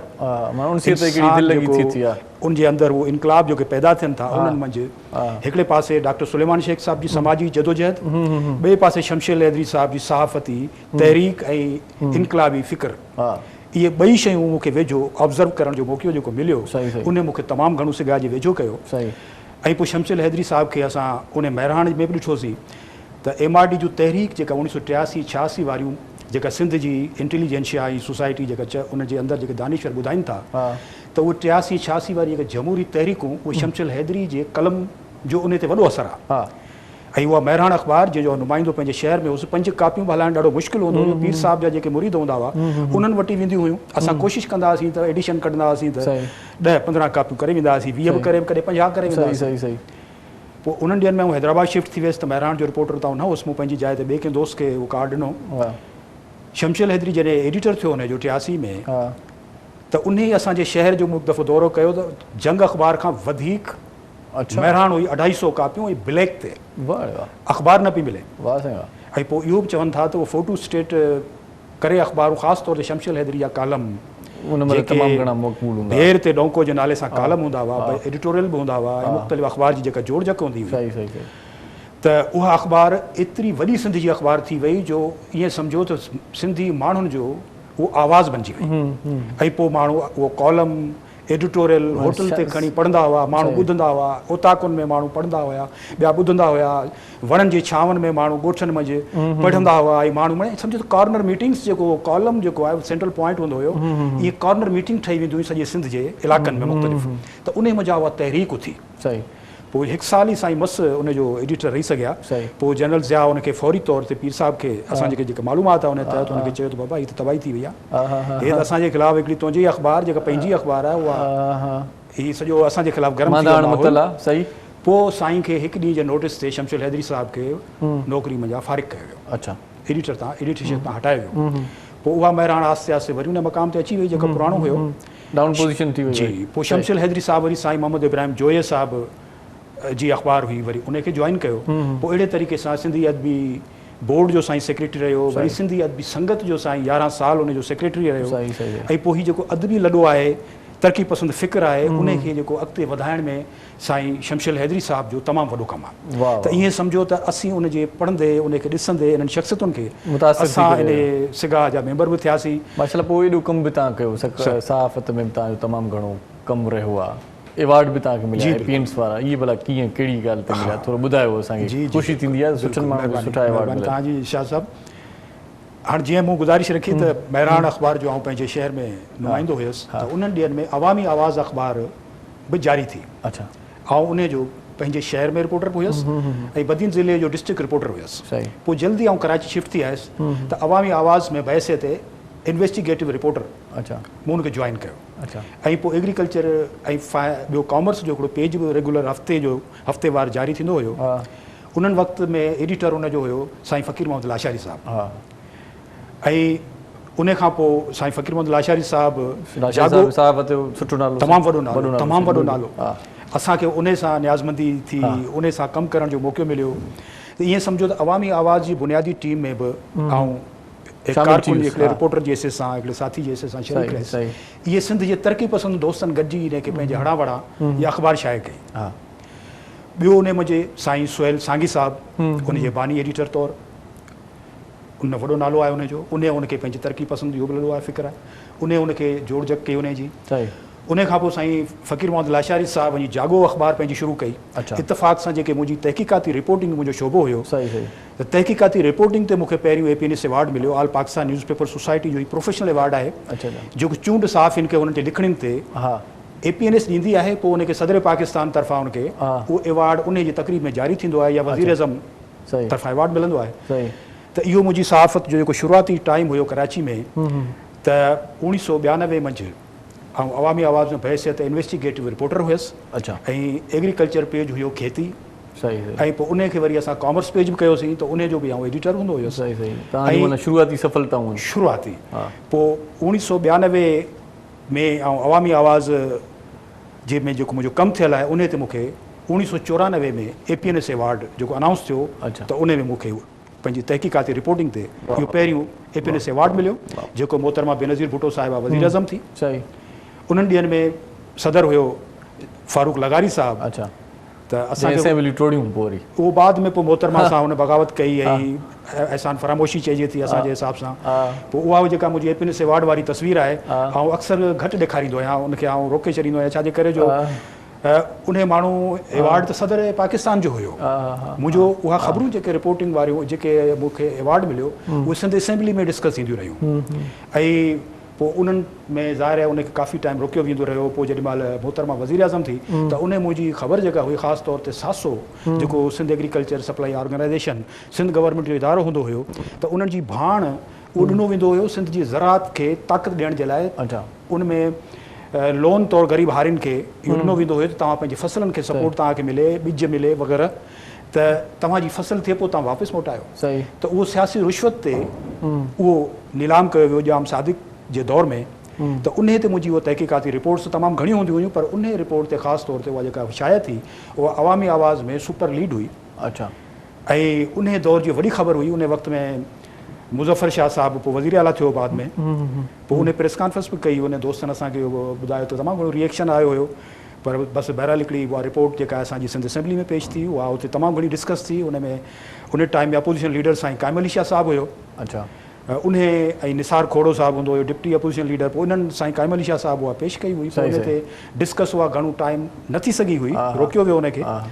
पोइ जॾहिं वरी इलेक्शन थी वई, मोहतरमा बेनज़ीर भुट्टो साहिबु वज़ीर आज़म थी, ऐं हिते वज़ीर आला थियो साईं अब्दुल्ला शाह साहिबु। किसो मूंखे तवील थो लॻे, थोरी जेकॾहिं इजाज़त हुजे त साई वठां पोइ मोटां भला। जी बिल्कुलु बिल्कुलु। हा, पोइ वरी कंटिन्यू कयूं था किसे खे। बिल्कुलु। APNC अवार्ड 2 मिलिया आहिनि तव्हांखे? 2 APNC अवार्ड। हिकिड़े जो न किसो हले थो अञा हिकिड़े जो किसो हाणे त इहो तवील किसो आहे, सम्झी न ॾिठी साई वठूं था, ठीकु साईं। मोटी अचूं था। नाज़रीन तव्हां असां सां गॾु रहिजो, ॾिसंदा रहिजो पंहिंजो प्रोग्राम सलाम सिंध। मुझे सिंध के सलाम सलाम सिंध, मुझे सिंध के सलाम सलाम सिंध, मुझे सिंध के सलाम सलाम सिंध, मुझे सिंध के सलाम सलाम सिंध। जी सलाम सिंध में हिकु भेरो वरी तव्हांखे भलीकार चऊं था। अली मोहम्मद मेमून साहिब सां गॾु आहे, सहाफ़त सां गहरो लाॻापो माशाल्लाह, ऐं APNC अवार्ड बि उन्हनि वरिता आहिनि। उन्हनि ते बि पाण रोशनी विझूं पिया, ऐं ख़ासि तौर ते मातली जा आहिनि त पोइ मातली बि हिकिड़ो तारीख़ी शहर आहे, त उन वारे सां कचहरी पाण कंदासीं, ख़ूबसूरत कचहरी कंदासीं। ऐं सिगाज में जेको हुनजो किरदारु आहे हिन वक़्तु उहो छा पियो हले ऐं छा कमकार करे पियो, इन वारे सां थोरी तव्हांखे ॼाण मिली वई आहे। कुझु वरी हिन कचहरी जेका रहे थी उहा बि असां कंटिन्यू रखण जी कोशिशि कंदासीं। इन खां सवाइ असां सां अली साहिबु गॾु आहे, जेको फ़नकार बि आहे ऐं शेफ बि आहे। खाधा ॾाढा सुठा पचाईंदो आहे, पर मूंखे ॾुख हिन ॻाल्हि जो आहे त जॾहिं बि आयो आहे बग़ैर कंहिं खाधे जे आयो आहे। का शइ पचाए खणी अचे, अॻे दफ़े बि चईंदा तव्हां लाइ खणी ईंदुसि, पोइ असां बि मिड़ई आनेर हूंदो आहे दोस्त, त पोइ वरी चवंदा आहियूं भाउ ठीकु आहे असांखे मिली वई शइ। पर हक़ीक़त इहा आहे, अॼु तव्हांखे मां ॿुधायांव थो, का शइ हिन वक़्तु ताईं असांखे पचाए न खाराई अथई। रुॻो चए थो मां भलो शेफ आहियां, रुॻो हिन जे इतबार था कयूं त भलो आहे। का टेस्ट का वठी ॾिसूं, खाई ॾिसूं का लज़त वारी शइ, त पोइ ख़बर पए त साईं जे हथनि में शीरी आहे या न आहे। सो बहरहाल हिकिड़ो सुठो कलाम ॿुधायो साईं, वाह वाह कयो, त पोइ अॻिते था वधूं। मयारूं तव्हांखे पोइ था ॾियूं।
मोती दाणा लखलान था उन जा माणा सब जो हुन ते गोरा है, दिल मुंहिंजी जो चोरा है, ओ दिल मुंहिंजी जो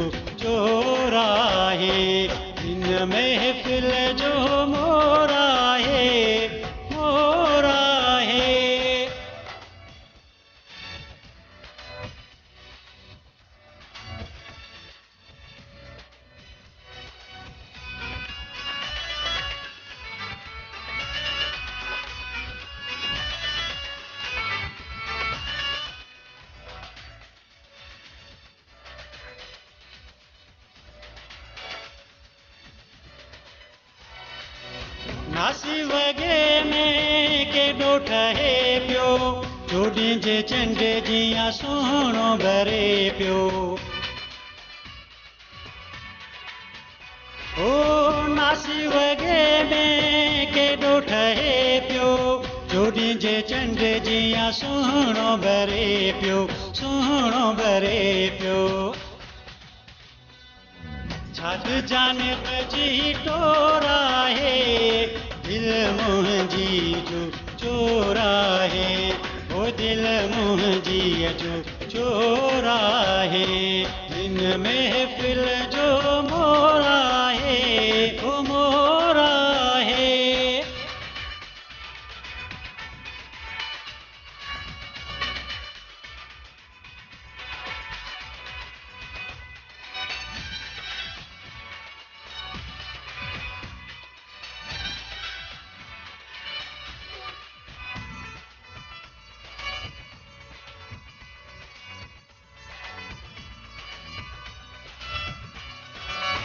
हस खेलीअ खे ॾाढो वणी वियो ताहिर जी जोरी दिलड़ी खणी वियो हस खेलीअ खे ॾाढो वणी वियो ताहिर जी जोरी दिलड़ी खणी वियो दिलड़ी खणी वियो सिर बि हुन तां गोर आहे दिलि मुंहिंजी जो चोर आहे दिलि मुंहिंजी जो चोर आहे हिन महफ़िल जो मोर आहे दिलि मुंहिंजी जो चोर आहे हुस्न में सभ खां ज़ोर आहे दिलि मुंहिंजी जो चोर आहे ओ दिलि मुंहिंजी जो चोर आहे हिन महफ़िल जो मोर आहे मोर आहे वाह साईं वाह वाह साईं वाह हिन महफ़िल जो मोर आहे दिलि मुंहिंजो चोर आहे ॾाढो सुठो कलाम अली साहिब खां ॿुधोसीं हा साईं हाणे पाण कचहरी कंटिन्यू कयूं था पाण अञा हिकिड़े अवार्ड ते पहुतल वियासीं इहो किसो पूरो थिए त पोइ ॿिए ते अचूं भला हा साईं त पोइ छा थियो कीअं थियो जी हाँ उन खां पोइ मोहतरमा बेनज़ीर भुट्टो साहिबा उन जे दौर में उन वारी ख़बर जेका सिंध असेंबली में रोकी वई हुई पोइ ज़ाहिर आहे हुकूमत चेंज थी वई अब्दुल्ला शाह साहिब चीफ मिनिस्टर हुयो उन खां पोइ उहे रिकवरीज़ थियूं अच्छा उहे यकीनी तौर ते जेके असेट्स विराया विया हुआ सियासी रिश्वत तौर ते उन्हनि में तमामु वॾा माण्हू हुआ उन्हनि जी लिस्टूं हुयूं तमामु घणियूं पोइ उहा जेका रिपोर्ट मुंहिंजी हुई उहा पाकिस्तान जे सभिनी अख़बारुनि उन खे लिफ्ट करे ट्रांसलेट करे शाये कयो अच्छा जंहिंमें जंग में बि फ्रंट पेज ते उहा शाये थी उन खां फ्रंटियर पोस्ट बि उनखे छो त करप्शन जी तमामु वॾी ऐं पहिरीं स्टोरी आई हुई जेका दस्तावेज़नि समेत आई ऐं उहा तव्हांजे मार्फत आई जी सही पोइ उन उहा जंहिं ॾींहुं रिपोर्ट शाये थी ॿिए ॾींहुं उहा रिपोर्ट लिफ्ट थी जंहिंमें जंग बि उनखे शाये कयो ट्रांसलेट करे ऐं उन खां पोइ फ्रंटियर पोस्ट ऐं पाकिस्तान जे सभिनी अख़बारुनि अच्छा त अहिड़े तरीक़े सां उहा एॾी वॾो केस हुयो जेको दॿिजी न पिए सघियो अच्छा सही पोइ उन ते मुज़फ़र शाह चीफ मिनिस्टर उन जॾहिं इहा ख़बर छपी हुई त उन प्रेस कॉन्फ्रेंस बि कई हुई अच्छा ऐं पोइ दड़का दड़का बि असांखे पहुता हुआ कंहिं तरीक़े सां पर असां चयो बाबा हाणे असांजो त कमु इहो आहे तीर कमान मां निकिरी चुको आहे आउं पंहिंजे घर आयुसि ख़बर जी महिल मूं फाइल कई ऐं मुंहिंजे साम्हूं तयारु पई थी ऐं वञण वारी प्रेस में मूं ॾिठो तमामु वॾी जेका असां ख़बर आहे अहिड़ियूं ख़बरूं त मुंहिंजूं घणियूं हुयूं पर उहा तमामु वॾी हुई त उन में पोइ मूं पंहिंजे फैमिली खे इहो चयो मुंहिंजो भई थी सघे थो छो त ॾुखियो दौरु आहे ऐं हीअ त सहाफ़ियुनि सां तमामु घणो हिते ॾाढो ज़ुल्म हले पियो ऐं पाबंदियूं तमामु घणियूं थी सघे पोइवारी आहे कोन सहाफ़ी जी मक़सदु उन टाइम में बि सूरत हाल अहिड़ी हुई त थी सघे थो त का गिरफ़्तारी थी वञे गिरफ़्तार थी वञा हलियो ऐं थी सघे थो त तमामु घणो को जीअं थिए थो असांजे रवायत आहे असांजी हिकिड़ी सरमद वारी रवायत आहे असांजी या मखदूम बिलावल वारी आहे हक़ सच वारी त थी सघे थो त असां उन में अॻुवाण में हिकिड़ो जेको आहे न उन्हनि में असां हिकिड़ो कारकुन थी वञूं गिरफ़्तारी थी वञे त मूं पंहिंजे घर चयो त भई जेकॾहिं गिरफ़्तारी बि थी त गिरफ़्तार थियासीं त 15-20 ॾींहं उन्हनि खे जेको कुटको करिणो आहे जेके तकलीफ़ूं पहुचाइणियूं जेको असां सहाफ़ियुनि सां कंदा आहिनि उहो करे सघनि था पर मूंखे उमेदु आहे त हाणे छो थी ख़बर एॾी वॾी आहे जो उनखे दॿाए कोन सघंदा ऐं थी सघे थो त इहो न बि थिए ऐं पोइ इहो थियो जो चीफ मिनिस्टर प्रेस कॉन्फ्रेंस कई ॿिए ॾींहुं मूंखे मुंहिंजे दोस्तनि ॿुधायो त असांखे हीउ थ्रेट बि आयो पर पोइ बहरहाल ख़ैर थी वियो जो ॿिए ॾींहुं सभिनी जॾहिं अख़बारुनि में शाया थी वियो त पोइ कंहिंखे बि हिमत न थी हथु विझण जी। अच्छा। ऐं पोइ उहा रिपोर्ट जेका सिंध असेंबली में हुई उन खां पोइ उहा शइ जॾहिं हुकूमत तब्दील थी त पोइ उहो जेको करप्शन थियल हुया, जेके फंड्स गबन थियल हुआ, उहे मोहतरमा जे दौर में रिकवरीज़ थी हुए। पर उहो इदारो हिन वक़्तु बंदि आहे, जो उनजा असेट ख़तमु थी चुका हुआ। त उहो सासो जेको आहे हिन वक़्तु उहो मौजूदु न आहे। उहे स्टाफ जेको किथे ॿियनि इदारनि में उनखे शामिलु करे ख़तमु कयो वियो ऐं उहे असेट्स अॼु ॾींहुं ताईं उहो रिकॉर्ड में न अची सघिया आहिनि। उहा रिपोर्ट जेका शाया थी उहा बि मूं वटि मौजूदु आहे। अच्छा। किताब में शाया थी, ऑल पाकिस्तान न्यूज़पेपर सोसाइटी जी किताब में उहा रिपोर्ट। अच्छा। ऐं उन खां पोइ हाणे जेकॾहिं असीं ॿिए अवार्ड जी ॻाल्हि कयूं त जेको बि अवार्ड असांखे थिए थो, जंहिं बि रिपोर्ट ते शाया थिए उन ते थिए थो या कॉलम ते थिए थो, सही त उहे ख़ासि का तहक़ीक़ाती रिपोर्ट हूंदी आहे त पोइ न उहे जिते अवार्ड थियनि था ख़ासि तौर जेके छपजनि थियूं ख़बरूं उहे त असांजे अख़बारुनि में शाया थी थियूं वञनि। पोइ जेके मुक़ाबले ते अचनि थियूं ऐं जेके तमामु घणो पोज़ीशनूं खणनि थियूं ऐं पूरे मुल्क में या पंहिंजे जेको APNS जो आउं थोरो ॿुधाईंदो हलां त all Pakistan newspaper society Pakistan जे अख़बारुनि जे मालिकनि जो इदारो आहे। अच्छा। जंहिंमें जेके सहाफ़ी आहिनि, प्रोफेशनल जर्नलिस्ट आहिनि, उन्हनि खे हुननि जे कम ते सालियानो APNS अवार्ड मिलंदो आहे। पोइ कॾहिं लेट थी वेंदो आहे त वरी 2 साल खां पोइ मिलंदो आहे, कॾहिं 4 साल जो गॾिजी हिकिड़ो अवार्ड थींदो आहे। त इहे मुख़्तलिफ़ जेके हुननि जी हालतुनि जे मुताबिक़ हूंदा आहिनि। पर हीउ APNS जेको आहे इहो अख़बारी इंडस्ट्री जेको आहे उन जो ई मालिकनि जो इदारो आहे, जेको हिन सॼी सनत खे हलाए थो ऐं उन जा जेके मसइला आहिनि, मामला आहिनि, उन खे संभाले थो। अच्छा। ऐं जेके असीं सहाफ़ी जिते जंहिं बि इदारनि में कमु करियूं था, अख़बारुनि में जॾहिं बि कयूं था, त ईअं सम्झो त असांजा मालिक जेके आहिनि उन APNS जे इदारे जा मेंबर हूंदा आहिनि। अच्छा, ठीकु। त अहिड़े तरीक़े सां इहो उन इदारे तरफ़ां पोइ जेको अवार्ड जॾहिं थींदो आहे त उन सहाफ़ती शोबे जा जेके प्रोफेसर्स, प्रोफेशनल्स, उन्हनि जी टीम हूंदी आहे जेका जज तौरु मुक़ररु थींदी आहे। पोइ हीअ जेके रिपोर्ट्स इंट्रीज़ जेके हूंदियूं आहिनि उन्हनि खे उहे चकास कंदियूं आहिनि। पोइ जेको नंबर 1 हूंदो आहे जंहिं बि शोबे में उन खे APNS अवार्ड अनाउंस थींदो आहे। अच्छा। त अहिड़े तरीक़े सां मुंहिंजी उहा इन्वेस्टिगेटिव रिपोर्ट जेका हुई सही 1992 वारी, जेका 1994 में अवार्ड अनाउंस थियो। अच्छा, ज़बरदस्त। जॾहिं अवार्ड अनाउंस थियो त आउं अवामी आवाज़ में मौजूदु न हुउसि उन टाइम में। उन टाइम में आउं बलूचिस्तान जी अख़बार इंतिखाब आहे हिन वक़्तु बि आहे, ऐं उनजो न्यूज़ एडिटर हुउसि। अच्छा। त उहा जॾहिं रिपोर्ट आई मुंहिंजे साम्हूं त उन वक़्तु उते आई। सही। पोइ 94 में APNS अवार्ड थियो, सदर पाकिस्तान जे हथां जो अवार्ड थियो। सही। जंहिं मंझि सैयद अब्दुल्ला शाह चीफ मिनिस्टर सही मौजूदु हुयो। त अहिड़े तरीक़े सां इहो तारीख़ी वाक़ियो आहे ऐं तारीख़ी असांजे लाइ एज़ाज़ आहे जेको असांखे पंहिंजे प्रोफेशन जे बुनियाद ते अवार्ड मिलियो। पर उन तहक़ीक़ थक तव्हां लथा जॾहिं अवार्ड मिलियो तव्हांखे? जी बिल्कुलु। जेके तव्हांखे थ्रेड्स हुया उहे बि ख़तमु थी विया, अवार्ड ॾिनो अथऊं हथ सां, हाणे कुझु न थींदो इहो असल। जी बिल्कुलु अवार्ड खां अॻु में ई थ्रेड ख़तमु थी चुका हुआ, छो त पोइ इहो सहाफ़त तमामु घणो अॻिते वधी वई ऐं सहाफ़ियुनि में तमामु घणी सुजाॻी आई, मीडिया जा इदारा क़ाइमु तमामु घणा थी विया। ऐं पोइ हिकिड़े दौर में जीअं TV चैनल्स तमामु घणा प्राइवेट शोबे में बि अची विया ऐं अख़बारूं बि तमामु घणियूं सिंधी उर्दू में तमामु घणियूं अची वियूं आहिनि। त जीअं हिन जी तादाद वधे पई तीअं सहाफ़त, इल्म, शऊर ऐं मालूमात त इहा तमामु घणी वधे पई। त ईअं सम्झो त अवाम जी बि ताक़त वधे पई, हुननि खे बि ॼाण वधे पई। त अहिड़े तरीक़े सां इहो अवामी जेको ख़ानदान आहे सहाफ़त जो, सहाफ़त जी आज़ादी बि माना हिकिड़ो सहाफ़त जी आज़ादी, इहो जदोजहद हलंदी थी रहे हर वक़्तु। सही। हाणे तव्हां अञा माना पहिरीं अवार्ड ते पाण ॻाल्हायूं था सर। ॿी अवार्ड जी ॻाल्हि कयो त पोइ वरी अॻिते वधूं, उहो कीअं मिलियो भला? ॿियो अवार्ड गुज़िरियल साल 2000 टोटल माना 2 अवार्ड तव्हांखे मिलिया न? 2 अवार्ड मिलिया आहिनि। प्रोग्राम में ज़िक्र थी वेंदो 2 ताईं। सही आहे, 2 ताईं ॿिया असांजा पंहिंजा मुख़्तलिफ़ कॉलेज यूनिवर्सिटी लाइफ जा अवार्ड उहे पंहिंजा आहिनि। उहे अलॻि शयूं ख़ासि जेकी शयूं आहिनि जेकी मेन मुंहिंजे शोबे जा प्रोफेशन जा, जिन ते थोरो प्राउड फील थींदो आहे, उहे शयूं ज़रूरु ॿुधाइणु घुरिजनि। सही। मुंहिंजे लाइ त पंहिंजो सभु कमु जेको आहे सो का फ़ख्र जो बाइस ई हूंदो आहे। सही। मुंहिंजी प्रायोरिटी मुंहिंजो प्रोफेशन आहे। सही। ऐं मुंहिंजे प्रोफेशन खे आउं सम्झां थो त हीअ मुंहिंजे माण्हुनि जी अमानत आहे।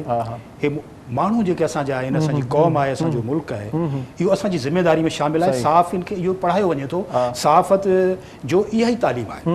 मुल्क जो आइन, जमहूरियत ऐं अवाम जा हक़, उन्हनि जी संभाल करणु, ख़िदमत, सही, उन्हनि खे संभालणु, उन्हनि खे अवाम खे ताक़त ॾियणु। ऐं जेकॾहिं उन ते को राताओ लॻे थो या उन ते का तकलीफ़ अचे थी त सहाफ़ी उन में हरावल दस्ते जो उनजो ड्यूटी में शामिलु। सही। असां उन ड्यूटी सम्झी जेको असांखे वॾनि तरफ़ां या पंहिंजे उस्तादनि तरफ़ां बेहतर आहे जी, त असीं उहो प्रोफेशन जेको असांजो आहे, असांजो हिकिड़ो सम्झो त असांजी ज़िमेदारी आहे त असीं पंहिंजे मुल्क, पंहिंजे सिंध, पंहिंजे क़ौम उन जी संभाल करियूं, उन्हनि जे हक़नि जी संभाल करियूं, पंहिंजे आइन जी संभाल करियूं, पंहिंजे आइनी इदारनि जी संभाल कयूं, पंहिंजे पार्लियामेंट जी संभाल कयूं, पंहिंजे सिंध असेंबली जी संभाल कयूं, पंहिंजा सूबाई इदारा आहिनि, पंहिंजा वफ़ाक़ी इदारा आहिनि, उन्हनि खे पंहिंजे अवाम लाइ फ्रूटफुल बनायूं ऐं न सिर्फ़ु फ्रूटफुल बनायूं पर जेके मौजूदु आहिनि उन्हनि खे उन पासे राग़ब बि कयूं। सही सही पाण साहब त तफ़सीली अचूं था थोरी देरि में अचूं था, पर इहो ॿुधायो त ॿियो अवार्ड कहिड़ी तहक़ीक़ाती रिपोर्ट हुई तव्हां? ॿियो अवार्ड मूंखे मुंहिंजे कॉलमन्स ते मिलियो आहे। मुंहिंजा कॉलम बि रेगुलर आउं लिखंदो थो रहां, जीअं उर्दू सिंधी उर्दू में बि लिखो था, इहा हिकु सुठी ॻाल्हि आहे त तव्हां सिंधी थी करे वरी उर्दू में बि लिखो था। ॿी ॿोलीअ में लिखणु थोरो ॾुखियो लॻंदो आहे पर पोइ बि तव्हां निभायो था, इहा बि हिकिड़ी पंहिंजे जस लाइक़ु आहियो तव्हां। जी तव्हांजी महिरबानी। इतफ़ाक़ सां जीअं मुंहिंजी सिंधी आहे तीअं ई मुंहिंजी उर्दू आहे। वाह वाह वाह वाह। ऐं जेतिरो टाइम मूं सिंधी अख़बारुनि ऐं मीडिया में कमु कयो आहे ओतिरो ई मुंहिंजो उर्दू वॾनि इदारनि में बि कमु थियो आहे। अच्छा अच्छा। जीअं आउं गुज़ारिश रखियमि पे त जीअं अवामी आवाज़ खां 1992 में आउं आयुसि जॾहिं ख़बरें उर्दू अख़बार जारी थी त उनजी पहिरीं टीम में बहसियत रिपोर्टर शामिलु थियसि। ज़िया शाहिद साहब मुंहिंजो पाण इंटरव्यू कयो हिते कराची में, हुननि जो ब्यूरो हुयो ऐं उते बि मुंहिंजी त इहो ई कमु तहक़ीक़ाती रिपोर्टिंग ऐं 10 साल मूं ख़बरे में कमु कयो। जंहिंमें हींअर असांजो दोस्त जेको ताहिर आराई साहब इहो पछाड़ी वारे ॾींहंनि मंझि इहो साथी असां सां गॾु हुयो, पोइ उतां खां पोइ ही सिंध न्यूज़ में आयो ऐं मुख़्तलिफ़ टीवी चैनल्स में असां जॉइन कयो, असां गॾिजी बि कमु कयोसीं उन ख़बरे में। सही सही। अहिड़े तरीक़े सां पोइ इहो तॾहिं भला जॾहिं कालाबाग डैम जे इश्तिहार लाइ सभई निकिता हुया ख़बरे मां, उहो सिंधी अख़बार जेका ख़बरें जी आहे ख़बरूं ख़बरूं उहो उन जा दोस्त निकिता, जंहिंमें ज़हीर मीराणी साहब वारा असांजा दोस्त, इहे असीं साथी सभु अवामी आवाज़ में गॾु हुआसीं। सही सही सही सही। त पोइ ज़हीर में इहे सिंधी अख़बारुनि वारा जेके असांजा सिंधी अख़बार निकिती उन में ज़हीर मीराणी ॿिया जेके दोस्त आहिनि सभु निकिरी आया। इहे इन कालाबाग डैम जे हवाले सां इहो हलियो सिलसिलो, इहे दोस्त निकिता हुते। उन्हनि ॾींहंनि में आउं उर्दू बि साइड में हुयुसि, उर्दू अख़बार जो जेको शुरू खां वठी जीअं ख़बरे में हुयो, ख़बरे में हुयुसि उर्दू अख़बार में। त हीअ असांजा हिकिड़ी बिल्डिंग में हुआसीं असां हिते कराची में। अहिड़े तरीक़े सां उन खां अलावा एक्सप्रेस, रोज़नामा एक्सप्रेस उर्दू अख़बार, इन जो आउं 1 साल ताईं कॉलमिस्ट रहियुसि 2012 में। अहिड़े तरीक़े सां हिन सिगा में अचण खां अॻु में हीउ जेको ताज़ो वरी ॿियो दफ़ो सिंध ग्रेजुएट्स एसोसिएशन में आयो आहियां, हिन हयाती शाये करण खां पोइ वरी जेको हींअर ताज़ो 2016 में सिंध ग्रेजुएट्स एसोसिएशन तरफ़ां सिंधी ॿोली आलमी कॉन्फ्रेंस कोठाई वई कराची में। अच्छा। आउं दुनिया मीडिया ग्रुप में हुयुसि। अच्छा। पोइ इहे दोस्त सॼी दुनिया घुमी आया लॻे थो त माना इहा जेका क़ौमी मीडिया आहे या रीजनल जेके चैनल्स आहिनि सभिनी तां अख़बारुनि मां घुमी फिरी बाक़ाइदा सभिनी जी ख़बर अथव त किथे किथे छा पियो थिए। वाह, हाणे मूंखे इहो ॿुधायो रुॻो त अॻे जो जेको सहाफ़ी हो, माज़ी जी जेकॾहिं ॻाल्हि कयूं त उहो हॾॾोखी सहाफ़ी हुयो, हमदर्द सहाफ़ी हो, सचो सहाफ़ी हो। शायदि मूं अॻे सहाफ़ीअ खे पंधु घुमंदे ॾिठो, हाणे वारे सहाफ़ीअ खे मां वॾी कार में ॾिसां थो। इहो सबबु छा आहे? इन में हुनखे न नौकिरी आहे न को इदारो का चङी पघार थो ॾे, इहो छो थो वॾी गाॾीअ में घुमे? माण्हू सवाल था कनि। इन में 2 क़िस्मनि जा मामला आहिनि। हिकिड़ो त इहो आहे सहाफ़ी हर प्रेस कार्ड वारो सहाफ़ी बि सॾिजे थो, भले सॾिजे, असांजा दोस्त हज़ारनि तइदाद में आहिनि। जीअं असांजे ॻोठनि मंझि जेके सहाफ़ी अख़बारुनि जा नुमाइंदा आहिनि उहे सहाफ़ी सॾिबा आहिनि। जेके शहर आहिनि ख़ासि तौर ते जीअं हैदराबाद आहे, कराची आहे, लाहौर आहे, इस्लामाबाद आहे, जिते अख़बारुनि जा दुनिया आहे, जिते चैनल्स जी दुनिया आहे, उते तव्हां इन शोबे सां वाबस्ता आहियो, असीं इन शोबनि सां वाबस्ता आहियूं। त हिन जी हिकिड़ी तालीम आहे मास कम्युनिकेशन जर्नलिज़म, उन में मास्टर्स थिए थो हिन में। जेके उन्हनि तालीम याफ़्ता आहिनि उन्हनि जूं वॾियूं पघारूं आहिनि। अच्छा। हाणे जीअं चैनल्स आहिनि उर्दू मीडिया ख़ासि तौर ते, इंग्लिश मीडिया उन में तमामु घणियूं पघारूं आहिनि। सिंधी अख़बारुनि जी जेका इंडस्ट्री आहे या सिंधी चैनल्स जी जेका शोबो आहे इहे उन्हनि खां घटि आहिनि। उन हिसाब सां जो उते आमदनी जा ज़रिया घटि आहिनि।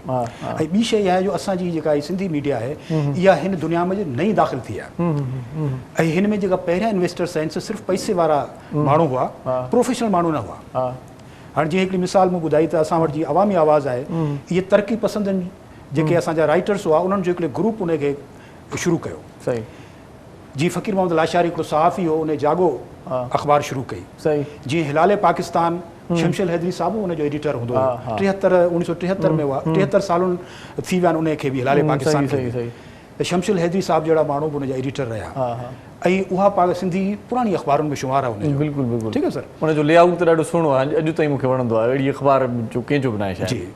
त उन खां पोइ काविश आई आहे, उन खां पोइ ॿियूं अख़बारूं आयूं आहिनि, हाणे पंहिंजी अख़बार बि आई आहे। त इहे मुख़्तलिफ़ चेंज थींदियूं थियूं रहनि। हाणे जेके पैसे वारे वॾे बजट सां अचनि था उहे पंहिंजे स्टाफ खे सुठो ॾियनि था, छो त हीउ हिकिड़ो प्रोफेशनल कमु आहे। हाणे जीअं ॻोठनि मंझि आहे त हर जेको सहाफ़ी आहे उहो पंहिंजा कमु करे थो, थोरो टाइम 4-6 ख़बरूं जेके आहिनि फैक्स ते, फ़ोन ते, ईमेल ते। इहो फैक्स वारो ज़मानो बि डिस्कस कयूं था, वरी हाणे व्हाट्सएप जो ज़मानो बि अची वियो आहे। जी जी, हाणे त वरी कैमराऊं बि घटि थी वियूं आहिनि। अॻे कैमरामैन कैमराऊं ऐं रिपोर्टर वॾो कमु हुयो, हाणे त मोबाइल तां व्हाट्सएप ते फुटेजिस वञनि। बिल्कुलु, इहो सवलाई बि थी वई आहे। सवलाई जे बावजूदि बि ॾुखियायूं आहिनि, उहे कहिड़ियूं आहिनि तव्हां असां डिस्कस कयूं था। नड़ी साईं जो वक़्तु आहे नाज़रीन, मोटी अचूं था, तव्हां असां सां गॾु रहिजो, ॾिसंदा रहिजो पंहिंजो प्रोग्राम सलाम सिंध। मुझे सिंध के सलाम सलाम सुन, मुझे सिंध के सलाम सलाम सुन, मुझे सिंध के सलाम सलाम सुन, मुझे सिंध के सलाम सलाम सुन। जी सलाम सिंध में हिकु भेरो वरी तव्हांखे भलीकार चऊं था। मिठा सुठा माण्हू ईंदा आहिनि, महिमान हूंदा आहिनि, त पोइ प्रोग्राम जो वक़्तु बि जल्दी पंहिंजी पुॼाणी ते पहुची वेंदो आहे। इलाही सारी कचहरी करणी आहे अलीमोहम्मद मेमन साहिब सां, पर हाणे ॻाल्हि इहा आहे त वक़्तु इजाज़त एतिरी नथो ॾे जो एॾी ख़ुलासी कचहरी कयो। सो अञा त साईंअ खे 2 अवार्ड मिलिया आहिनि, 3 चौथों अञा डिस्कस पाण कयूं आहे जेकॾहिं हुजनि हा त, पर हाणे पाण वाइंड अप तरफ़ वधूं था। इहो मिड़ी मां भोग ठका कंदो आहियां, दिलि में न कजो। इहो प्रोग्राम मिड़ी फॉर्मेट इहो बि आहे त थोरो चर्चो बि ज़रूरी आहे, प्रोग्राम बोरियत जो शिकार न थिए। हाणे मूंखे इहो ॿुधायो, माशाल्लाह मातली सां तव्हांजो तालुक़ु आहे, करीम बख़्श निज़ामानी साहिब ते बि थोरी रोशनी विझूं। हिकिड़ो वॾो किरदारु ख़ासि तौर ते फिल्म इंडस्ट्रीअ में, उनखे तव्हां ॾिठो ॿुधो, नालो छा हुयो चकर? त मुंहिंजे लाइ तमामु घणी इहा ख़ुशबख़्ती जी ॻाल्हि आहे जो मुंहिंजो घर साईं करीम बख़्श निज़ामानी साहिब जे घर जे लॻोलॻि उन पाड़े मंझि जीअं आहे असांजे पाड़े में। वाह वाह। ऐं मातली जी सिनेमा, वाहिद सिनेमा साईं करीम बख़्श निज़ामानी साहिब जी ठाहियलु हुई। ऐं पाण सिंधी फिल्मुनि जो पहिरियों हीरो। अच्छा, पिक्चर नेस्ट नालो सिनेमा जो? पिक्चर नेस्ट, उहा हिन वक़्तु बि मौजूदु आहे। अच्छा अच्छा, वाह वाह। ऐं इतफ़ाक़ जी ॻाल्हि आहे त साईं करीम बख़्श निज़ामानी जी हयाती मंझि असां उते ई उनजे बंगले मंझि, उनजे घर मंझि रांदियूं कंदा हुआसीं। वाह वाह वाह वाह। ऐं साईं जो फर्ज़ंद वॾो अली रज़ा निज़ामानी, उहो मूंसां गॾु पढ़ियो। ऐं साईं करीम बख़्श निज़ामानी साहिब जो जेको किताबु आहे, कई किताब, उहो मुंहिंजे साम्हूं उन थले ते जेको फुलेली वाह जे कप ते आहे सिनेमा, साईं जो बंगलो, ऐं उहो कॉर्नर ते हिकिड़ो थलो ठहियलु आहे, उन ते साईं अची शाम जो वेहंदो हुयो। पोइ अमीन मातलवी साहिबु, उहो पाण बि आर्टिस्ट हुयो, उहो उन खे पियो नोटिंग कराईंदो हुयो। असीं उते वेठा हूंदा हुआसीं हुन सां गॾु, उहे पिया ॾिसंदा हुआसीं त नोटिंग पई असांजे साम्हूं थींदी हुई। उहो कई किताब असांजे अखियुनि अॻियां उहो लिखियो वियो। ऐं उहो पोइ अॻिते हली तमामु सिंध जो शाहकार किताबु साबित थियो। हिकु ॿियो टियों एडिशन आयो हुनजो। सही सही सही। उन खां अलावा जेके ॿियूं यादूं आहिनि, जॾहिं आउं हुते मातली प्रेस क्लब जो मेंबर हुयसि, नाइब सदर हुयसि ऐं सहाफ़ी हुयसि, त उन्हनि ॾींहंनि मंझि साईं GM सैयद खे मूं उते ॾिठो। अच्छा। साईं करीम बख़्श निज़ामानी साहिबु, साईं जी तमामु घणी वेझड़ाई पवंदी हुई। ऐं साईं GM सैयद साहिबु अक्सर अचणु थींदो हुयो हुनजो, असीं ॾिसंदा हुआसीं। अच्छा अच्छा। मीर अली अहमद टालपुर साहिबु ज़ियाउल के दौर में वज़ीर दिफ़ा हूंदो हुयो, उहो बि हुते असां ॾिठोसीं। ऐं उहा रिपोर्टिंग बि मूं कई। अच्छा सही। त ख़ासि तौर ते साईं GM सैयद, उनखे मूं ॾिठो हुते।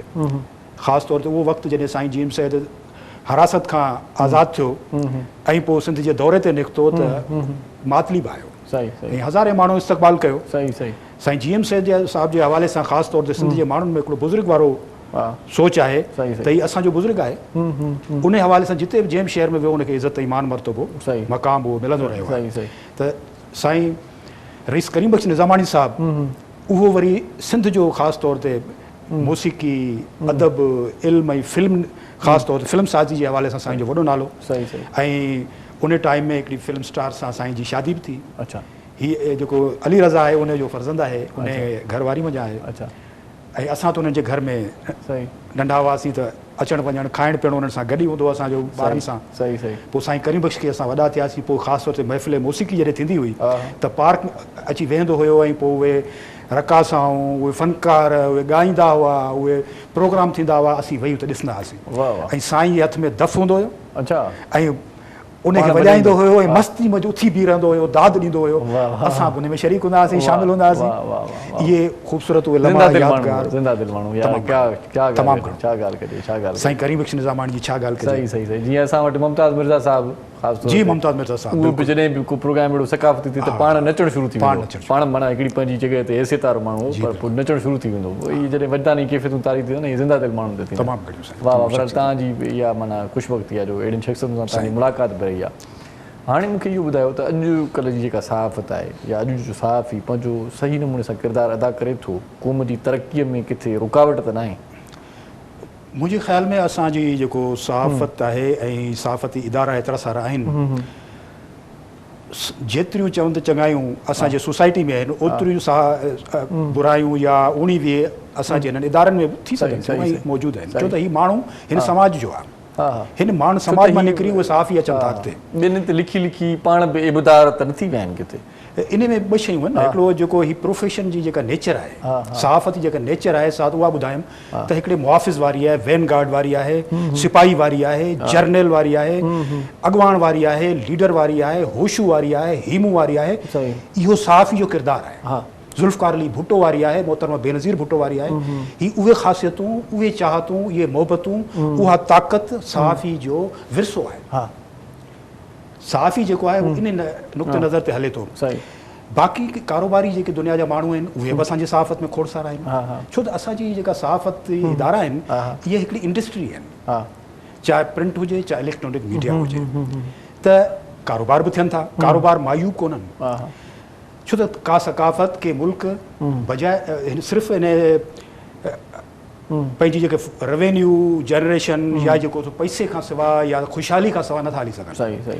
हाणे जीअं असांजे तव्हां हिकिड़ी सवेरे ॻाल्हि ऐं सुवालु रखियो सहाफ़ियुनि खे मिलण जे हवाले सां ऐं पोइ हुनजो जेको आहे असासनि जे हवाले सां, त वॾनि इदारनि में घणो कुझु मिले थो उन्हनि खे, नंढनि इदारनि में थोरो थो मिले, उनजो सहाफ़ी ज़िम्मेदार घटि आहे, उहे इदारनि जी गुरबत घणी ज़िम्मेवार आहे। ऐं ख़ासि तौर ते असांजो सिंधी मीडिया उन जो मार्केटिंग जो शोबो, प्रोमोशन जो शोबो, इहे ॿ वॾा शोबा आहिनि, इवेंट मैनेजमेंट जो शोबो उहो तमामु घणो कमज़ोर आहे।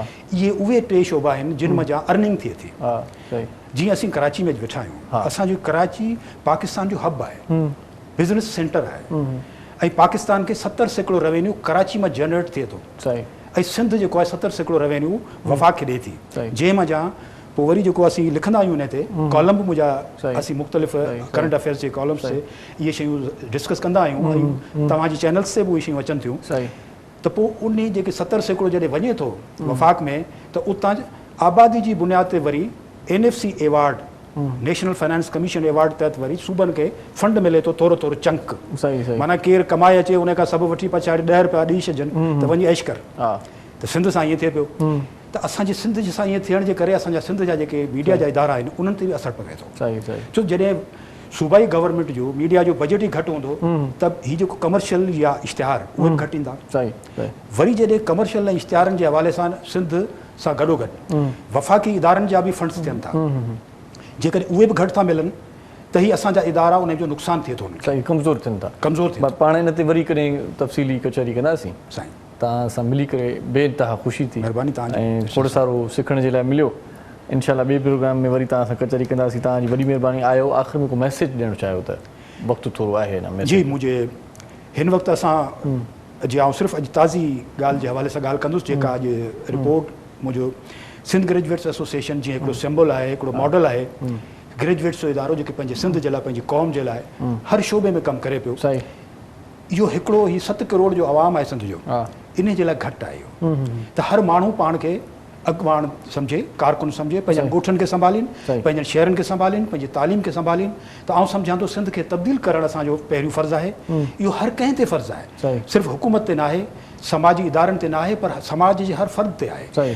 आउं हिकिड़ी सिर्फ़ु ॻाल्हि चवंदुसि त ॿ ॾींहं अॻु में साईं मोहम्मद इब्राहिम जोए साहिब जी 106 सालगिरह जी तक़रीब असांजे सिगा मर्कज़ में थी आहे, जंहिंजी रिपोर्ट अॼु इबरत अख़बार में मुंहिंजो उहो उन में शाया आहे, जंहिंमें जो उते अॻवाननि या जेके बि ॾाहा उन्हनि छा चयो आहे, हिकिड़ी ॻाल्हि उन्हनि चई आहे त जेकॾहिं 30 साल कराची समेत जे सिंध में अमन रखियो वञे ऐं पंहिंजे तालीम खे संभालियो वञे, त सिंधी क़ौम पाकिस्तान ऐं दुनिया जी तरक़ी याफ़्ता क़ौमुनि में शामिल थी सघे थी। इहो ई अॼु जो पैगाम आहे, इहा ई अॼु जी गुज़ारिश आहे पंहिंजे सभिनी ॾिसंदड़नि खे, अख़बारूं पढ़ंदड़नि खे, असांजे साथियुनि खे, असां सभिनि खे त असांखे पंहिंजो देश पाण संभालणो आहे ऐं अॻिते वधणो आहे। इहा असांजी कामयाबी। वॾी महिरबानी साईं साहिबु, तव्हां प्रोग्राम में आयो। अली साहिबु, तव्हां खां बि आख़िर में हिकिड़ो सुठो कलाम ॿुधंदासीं। तव्हांजी वॾी महिरबानी, तव्हां आयो। मुहरम साईं, तव्हांजा बि लख थोरा। अॼोको प्रोग्राम हिते पंहिंजी पुॼाणी ते पहुचे थो। पंहिंजे मेज़बान इरशाद जागीरानी खे इजाज़त ॾींदा। जी लतीफ़ जी मिठी ॿोली पाण सदाईं गॾु। अल्लाह भाई।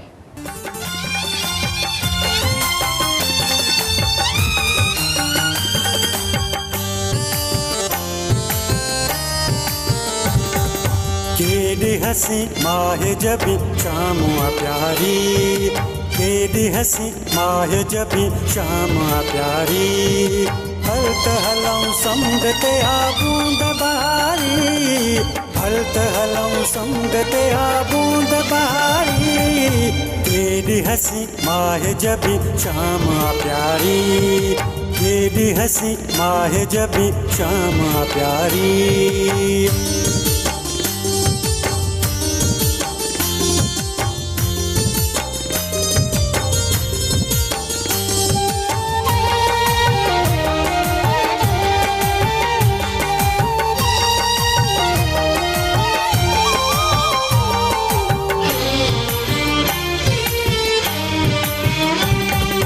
गजगोड़ सां खिमड़ियूं बि अॼु मस्ती में आहिनि, थधिड़ियूं हवाऊं दिलि खे मस्त बणाइनि,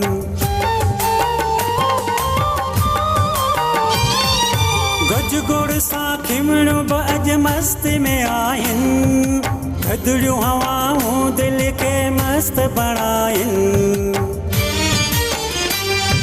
मुंद भलिया हाणे हलिया ठेक बहारी, मुंद भलिया हाणे हलिया ठेक बहारी, हल त हलऊं समुंड ते आ बूंद बहारी, हल त हलऊं समुंड ते आ बूंद बहारी, केॾी हसी माहे जबी शाम प्यारी, केॾी हसी माहे जबी शाम प्यारी।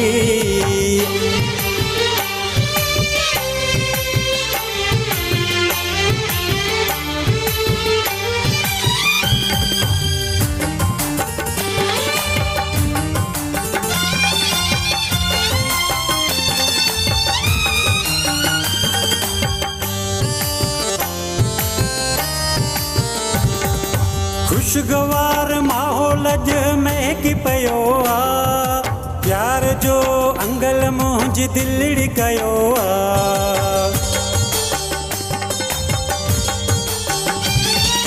खुशगवार माहौल महकी पियो आ, प्यार जो अंगल मुंहिंजी दिलड़ी कयो आ,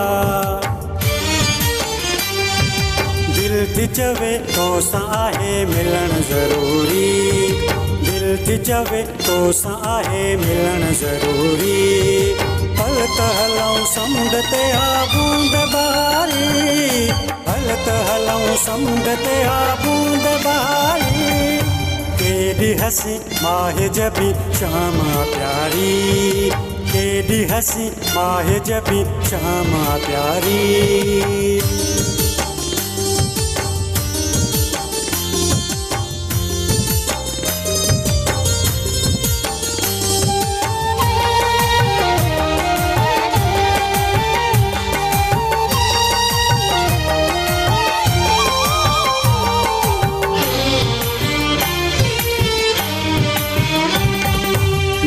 सदा मंजूर जी मोर प्यारा, साहत भरोसो नाहे करना किनारा,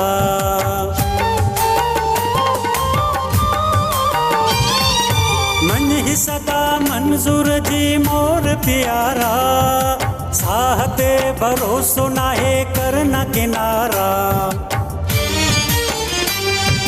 जय मीराणी मन ही रानी गाल मुवारी, जय मीराणी मन ही रानी गाल मुवारी, हल त हलऊं समुंड ते आ बूंद बहारी, हल त हलऊं समुंड ते आ बूंद बहारी, केॾी हसी माहे जबी शामा प्यारी, केॾी हसी माहे जबी शामा प्यारी। हल त हलऊं समुंड ते आ बूंद बहारी, हल त हलऊं समुंड ते आ बूंद बहारी।